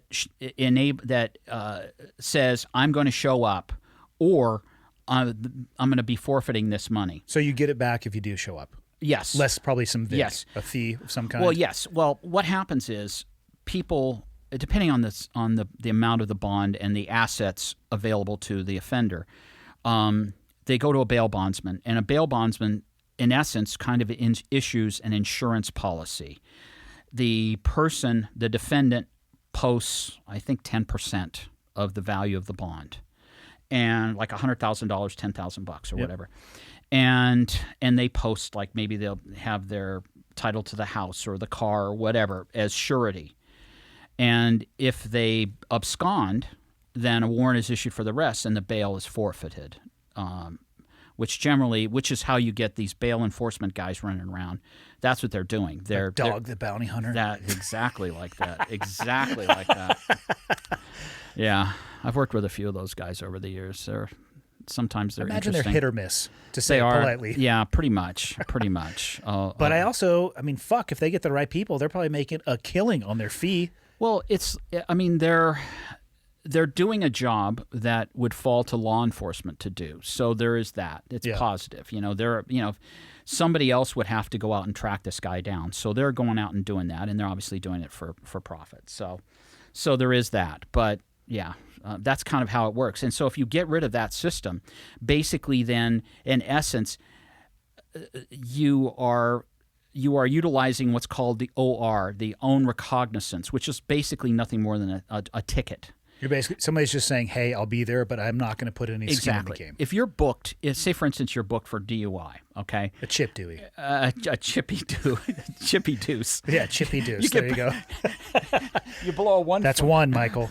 Put it on the list. You blow a 1-5. Oh, come on. We can do better than that. We can do a 2-3. And you get popped, and then you get sober up, and you're released, okay? You're released with an OR, which is an own recognizance. And it's a traffic ticket. It's a misdemeanor ticket. And you sign that at the bottom. It says, I promise to appear on X date and Y, blah, blah, blah. I think that when you get rid of the cash bail system, something like that is created to take its place, where a person signs a document that says, I promise that I'll show up to my felony arraignment on 60 counts of burglary and mayhem, et cetera, Yeah. which how that's going to work out. Yeah. Well, especially, they may not show up regardless of what they signed in the cash system as it is, but if you take any skin out of the game, fucking see ya. Exactly. So that means that guy, that defendant, is now back out on the street to reoffend, okay? And so that's where the problem lies. If they're in jail, they're now out on the street victimizing other citizenry. They're in jail victimizing the other crooks. Yeah. So, and it's looked upon, my understanding of the argument against the bail system is that it's disadvantageous to certain aspects, certain portions of the population that don't have the assets, and so they have to spend time in jail because they don't have access to the funds to bail out. But I think you have to weigh the safety of the population, public safety versus that argument. There probably is a workaround there. I was going to say, I hate I hate it when people come with solutions that are only binary. It's either this or that. I'm like, Right. well, it's like people say, would you rather get shot or stabbed? I'm like, hold on. Yeah. Do I have any other options that are in between? Can it be a miss? Like a swing and a miss with the knife? Like, come on. Yeah. I'm sure there's, and I don't have any suggestion for how to fix it, but the binary stuff, like it's either all of this or all of that, I feel like we got to do better and find something in between. Because I'm sure it could be unfair or unequal for some, depending on your socioeconomic status, because that makes sense. You know, if you go back to the Beverly Hills, you know, like you roll up some, you know, early 20s trust fund kid, like, yeah, they're not going to have a problem probably giving you cash for the cash bond. But yeah, you do inner city Chicago, probably a different story, you know. I get that. Yeah. Yeah, I think you can probably come up with something that might not trash the whole system, but might be some sort of hybrid potentially. But to get rid of the cash bail system, to me, is asking for trouble. Yeah. Yeah, well, and, you know, time will tell whether or not. Are there other states that are looking at doing that? Do you know of them? I think they've done that in California. Only in California, though, and I think they just recently did it, or were trying to do it in Illinois, maybe. Or specifically Chicago. I mean, of course, we all know what a success story, you know, the Chicago criminal justice system is. You know, yeah, people. It's funny how some shootings make national news, and then dozens of shootings on your average weekend is just completely not a blip on people's radar in places like Chicago. Absolutely. Oh yeah, it's crazy. It's Yeah. absolutely crazy. So in those 40 years of working in law enforcement, did you ever think you were going to be a published author? Where did this idea come from? Okay. Well, I have written in the past. I wrote a couple magazine articles for hunting publication. And So nonfiction, though. Nonfiction. Okay. Nonfiction. And I wrote a fiction screenplay that got optioned but never unproduced. Was it about gay vampires? It was, actually, that wheeled axes. I'll produce this. And Abraham I'll Lincoln produce this was- movie. was Michael's in in. that He's too. the first AD. And then basically, so I kind of have had a bit of a writing bug in a way. And then while I was in Iraq, I can vividly recall this. I had just finished Chow and was, you know, coming back to the chew that I was in. And somebody had just mentioned that somebody else, some poor kid, had killed themselves. And I thought, God almighty, that's another one. And then I was also aware collaterally with that there was an attempted murder, I think an attempted murder, like a fragging, or I don't know what it was, something like that, at another fob. And I thought, that's interesting. What if a retired detective like me, hobbling around on the base, got involved in a multi-victim homicide kind of investigation, like a Agatha Christie kind of thing, like, you know, 10 Little Indians, something like that. And so after I redeployed, came home, I started kind of piddling around with it while I was recovering from my hip surgery. And it quickly morphed into a counter-terrorism story because that's sort of what interests me and has for years. I've actually been really interested in terrorism since the 80s. You know, the bad old days of the Baader-Meinhof gang, the Red Brigades, and FARC and all those jerks. So it's always been fascinating to me. So I thought, why don't I write something that I know and kind of, you know, take advantage of what little experience I gained from this adventure. And, you know, it took me a long time to finish the first draft. I was going to ask you, what was the process that you used? Beats the shit out of me. Basically, sit down and just start writing. And I kind of had an idea how the story would go, and I kind of turned the characters loose and sort of watched where they went and sort of, you know, and the first draft, it literally, because of all these different assignments all over the place and that kind of thing, the first draft took about 10 years. Fuck. Yeah. We're going to need you to shorten that timeline up well, so you can write some more before you die. Well, let me just tell you something. The second book, I have started the second book. Okay. And I was listening to, I think it was your interview of Jack Carr, and he said, I start with the title first. Or like a theme. Yeah. And so that's what I've done with the second book. I've got about 35, 40 pages in the can on the second book. Is it easier going that way or the way that you did before? Oh, no. This is much easier the way I'm doing it now. And I also am I'm not working on a beat-by-beat outline, but I'm working off of a general outline of I want to accomplish X, Y, and Z, X, as opposed to this.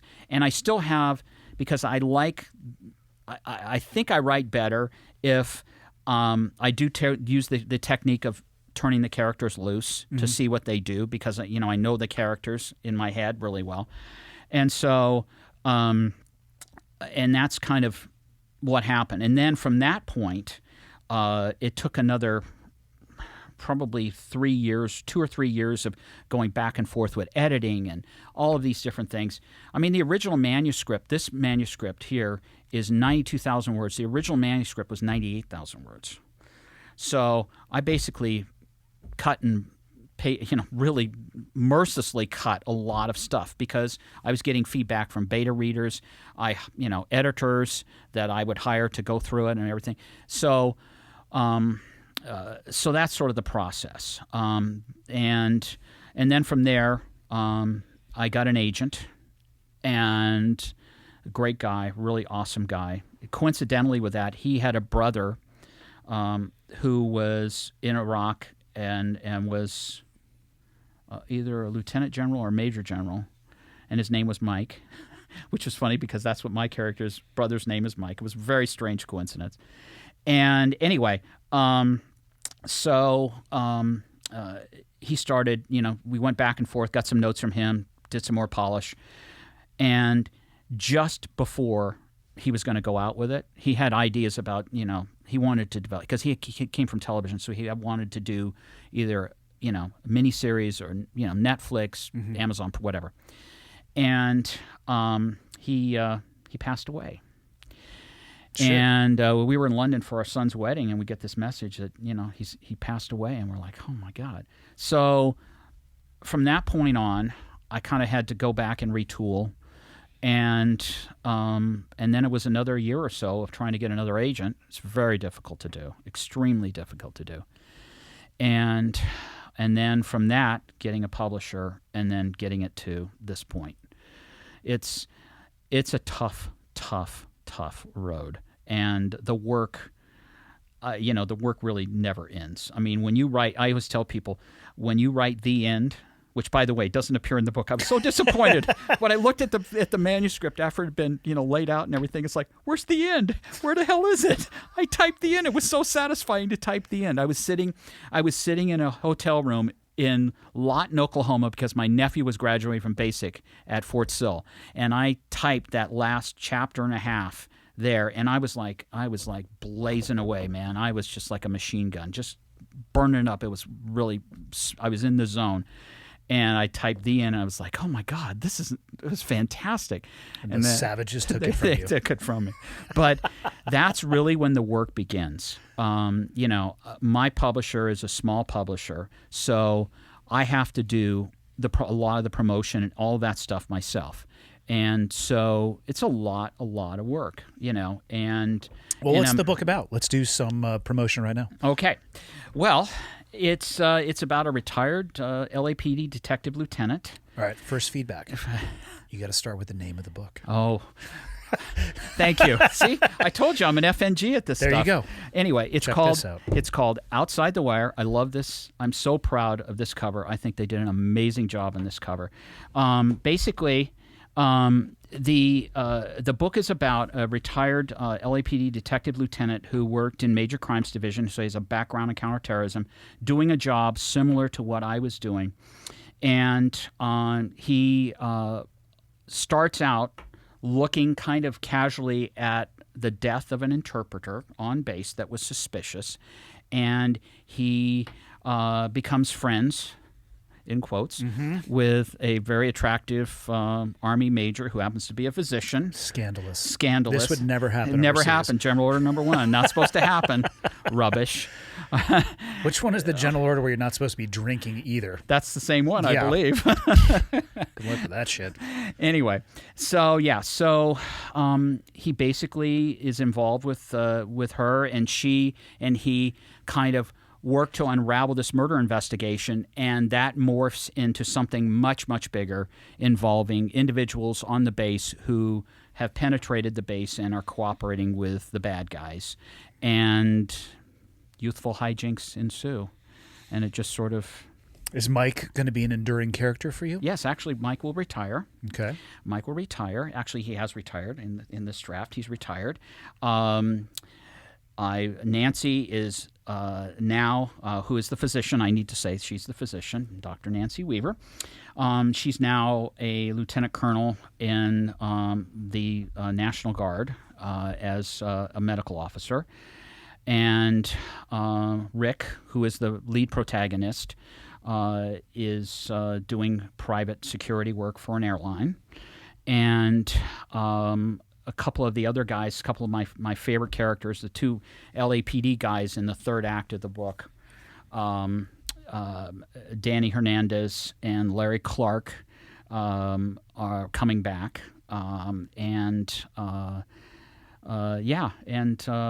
Some other individuals. One of the SAS guys comes back in a different role. So that's kind of... That's sort of how it is. Did I do okay? I think you did good. I'm thinking good. in my head as you're talking, and just based on the conversation we've had so far, Right. you have probably countless books in your head that you can. Yeah. So one of the things that I enjoy about Jack's books is that they're fiction-esque, meaning that almost, well, I would let him describe the level of realism in it, but it's in, I would say, like the 80th, 90th percentile. Mm-hmm. There is fiction woven into a lot of actual truth, and that comes out in the equipment that's chosen. Mm-hmm. You know, he does a very good job of protecting, tactics, techniques, and procedures, but weaves them in there into a way where if you come from that world, you're like, oh yeah, I know exactly what you're talking about. Right. So he has the ability to take his experiences and fictionize them, much like you would have the ability to take your 40-year career. You sprinkle a little salt and pepper here and there, and the next thing you know, you're safe because you're not writing a nonfiction novel. Right. Then you have the creativity to do whatever you want to do. Like vampires, I'm just saying. Okay. I'll put that in my book. I've got to start looking at vampires. But I mean, you need to write that book, or I'm writing that book. there's some weird people floating around that think they are vampires. I'm pretty sure I saw a few in Times Square the other day. That's for sure. Yeah. But I was I don't know how I got onto the rabbit hole of weird people on the internet last night, but Michael, have you ever heard of furries? Oh God, yeah. Yeah, there are apparently young children at some public schools that are identifying as like cats, and they are putting litter boxes in bathrooms. Like, that's how fucking far we have gone. Like, the school put a litter box in one of the bathrooms so the child who identifies as a cat, who answers questions with meows and purrs, can go in there and use the litter box. What's wrong with that? Seems perfectly natural. What's wrong with that? How much fucking time do you have?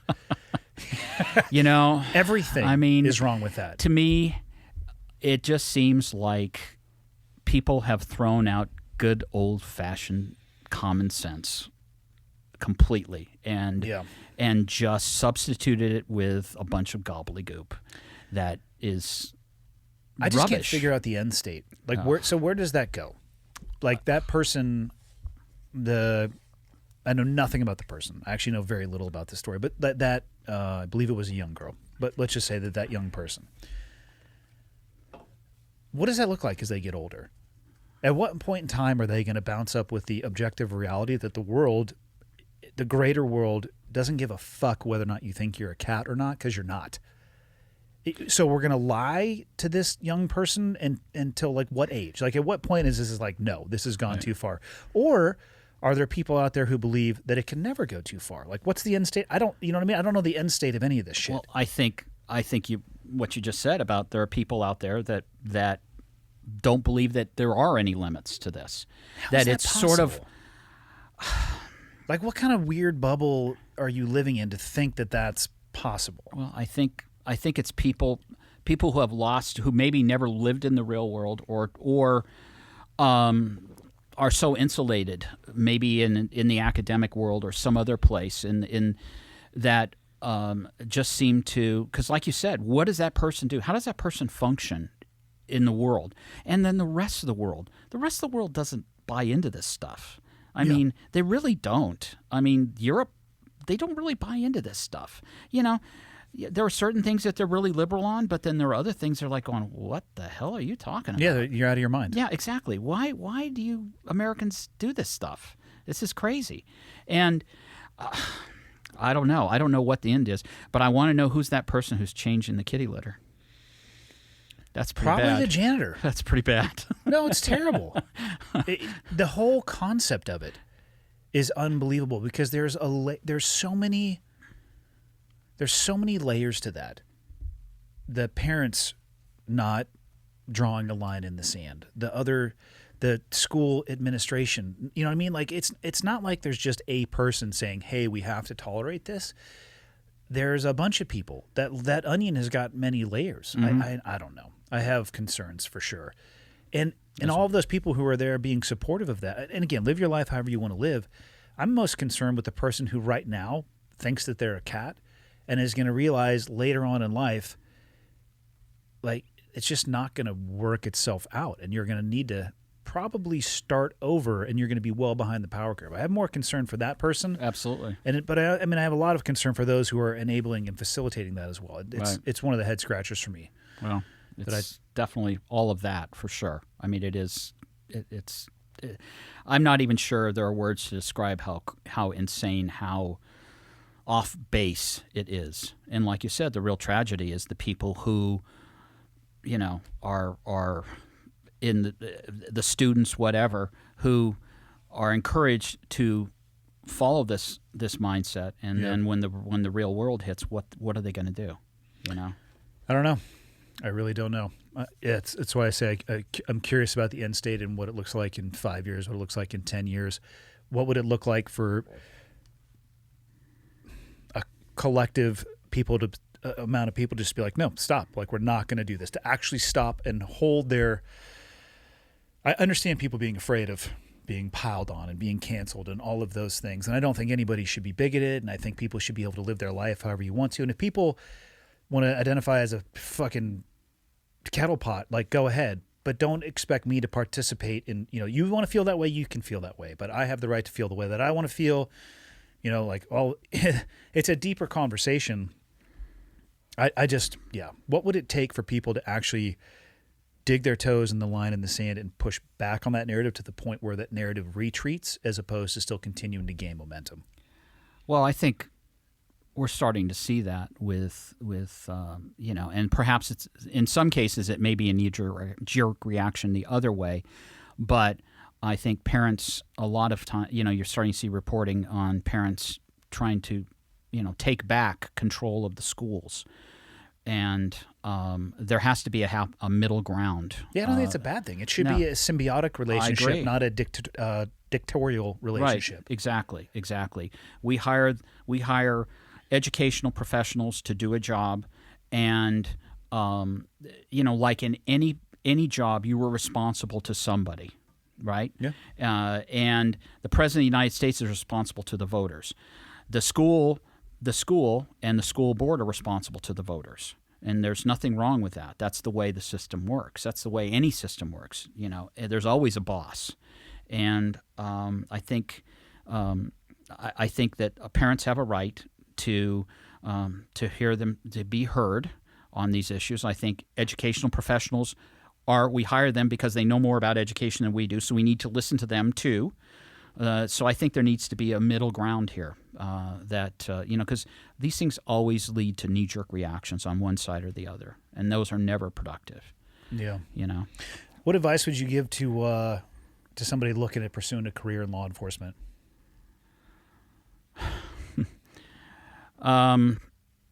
I would not recommend. I've said this for a long time. I would not recommend a uniform job. I would recommend the FBI, Homeland Security investigations, a myriad of other, you know, investigative organizations. For the simple reason, then, when you put a uniform on, Everybody knows who you are. You don't know who they are. So you have a tactical disadvantage. You're also the subject of, scrutiny for things that you completely, are acting innocently and in complete good faith. You could still get sucked into something just simply by being there. And, and when you're an investigator, you have much more control. And you don't identify yourself unless you have to. It's not readily apparent who you are until you choose to identify yourself, or you're doing a raid or something like that. Yeah. So that's what I like. If one of my kids decided that they wanted a career in law enforcement, I would recommend that. And that's what I tell people, that I think, the FBI, for all of its problems, they do a lot of good work, and they've got a lot of great people, and it's a good place to work for people, and a lot of opportunities. And DEA also, another excellent organization, and local law enforcement organizations that have a strictly investigative function. I wouldn't recommend wearing a uniform, which is terrible because that's who we really rely on. Yeah. Are uniformed people, What advice would you have to somebody who is in that uniformed occupation right now? CYA, baby. Cover your ass. Think about yourself. Always be ready. Always be prepared. Know your equipment. Go to training. Take all that stuff seriously. Never think it can't happen to you. Never, ever, ever think it can't happen to you. I've known too many instances where guys have said, hey, we're just going to go out and do this. We're going to do a money flash or whatever, and it ends up in tragedy. Or my dad's situation where there's never, ever been anybody hurt or assaulted, in that agency. Now they're all part of the sheriff's department, but back then it was a separate agency. Mm-hmm. So never think it can't happen to you. It happens in the most unexpected moment is when it will happen. And also think about yourself and think about going home. That's the most important thing, is going home at the end of the day, Yeah. and protecting your partners, but going home at the end of the day. You think there's ever a time you're going to hang up I know you're deep into the trenches of cooking oil right now. It's an important battle. I don't want you to give up on this. I'm deep in the fryer. Yeah, you're the fryer. You've gone out of the frying pan and into the fryer, pun intended. And you think there'll ever be a time, though, where you hang that up and just write full time? Is that what you're working towards? Or it sounds to me absolutely. like you love investigations and analysis, though. You've done it for a really long time. Right. Can you ever see giving it up and just like, this is what I do, I'm going to write shit out now? Yeah. Oh, absolutely. I love doing this. This has been such an interesting experience because all these things that have never happened to me before. I mean, I've never done this kind of stuff before, and people. The simple act of somebody at the gym the other day, somebody walks up to me and says, "Hey, I bought your book," and she walks up with it and she says, "I want you to autograph it." I've never done that before. Nobody's ever asked me for my autograph. It was such a surreal experience. You better start practicing. Exactly. Keep a Sharpie pen on you. It's in my pocket, baby. Yep. Jack Carr has like 7 on him at all times. I bet he does. I don't know if he does. I'm just talking shit about him. Well, I'm sure he probably carries a Sharpie with him because a Sharpie is a much better way to do your autograph than a friggin' I bet he does at this pen. point. I'm sure he does. But I have one in my pocket. Yeah, he's like 5 or 6 books deep. I know. That's the move. I know. Jeez. Man. I'm going to let you close it out. We covered a bunch of ground. We've been on it like 2.5 hours. What do you want to leave people with? And, well, first, before you close it out, where can people buy your book? It's on Amazon and Barnes & Noble and a couple of shops at this point. I'm trying to get it in more shops. It's, when you're an unknown author, shelf space is very valuable. Oh, I bet. And I have it at a bookshop called Park Road Books in Charlotte, and it's at Hatchard's on Piccadilly in Mayfair in London. For those of you listening across the pond. Exactly. Drinking warm beer, you sick fucks. Hey, that stuff is good, man. How dare you? Warm beer is not good. It's like room urine temperature. with bubbles. It's room temperature. A good ale served at room temperature is really good. Tastes like piss at room temperature. Whatever. Guinness, ice cold, maybe a little bit of ice on the top. Now we're talking. Okay. Yeah. Have you ever had it at the Guinness factory? No, I've never been. God. Oh my I've God. heard legendary tales. It's on the bucket list for sure. It is first thing, Ireland is amazing. Dublin is amazing. They're wonderful people. But you go to the Guinness factory and you try it as it comes off. Yeah. And I'm telling you what, it's a world of difference from what we get here. I heard it actually can ruin the experience for everything after because it's so good and it's so unique there. You get it at a regular bar, like, fuck you guys. Yeah, well, that's true. To a certain degree, you always go, okay, well, this isn't as good as, but still, it's better than, Yeah. something else. Now that we both agree that warm beer tastes like piss, what do you want to close it out with, Gary? Well, gosh, I don't even know what to say. I just think that, that we all need to recognize that people in law enforcement and people who put a badge on or a uniform on, we owe a lot to because they put it on the line every day. And a lot of them pay with their lives for it. And it does other things besides the human cost. Obviously, there's psychological cost, family, all kinds of things. And I just wish and hope that someday people will start recognizing that and appreciating it. I mean, I was thinking about it the other day. I've known in my life, in my professional life, 7 people who have lost their lives in this business. Not all to gunfire or, knife or whatever, but that's a lot.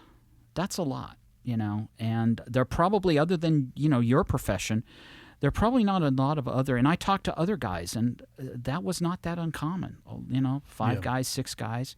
And, I mean, name another profession. Certainly not news media, not the people, not reporters, not politicians, not actors. Our sharpest critics. So yeah, I mean, I just wish people would do that. I don't think law enforcement is perfect by any means. I think there are a lot of problems. I think that training needs to be improved. I always cringe when I see these mag dumps. Returning fire on one shot with a mag dump. I don't understand that. I came from a world where you counted every shot, or you thought you were. Proportional responses, yeah. I think in law enforcement, we make mistakes for sure, but we are human beings, and we have to work within the parameters and, budgets and all those other things too. But that would be my closing thought, that, that the people in this country start to recognize that and appreciate what law enforcement does for them, because without them, they'd be up the creek. It's a good ending right there. Thank you for taking the time and making the travel you. out. I look forward. I haven't had a chance to read the book yet, but I'm getting ready to do some travel. Cool. I'll send you some notes. Okay. Most cool. will be like, hey, insert vampire here, chapter 2. I'll just give you vampire notes. It'll be good. Okay, good. Awesome. Thank you, Good. Gary. Hey, thank you.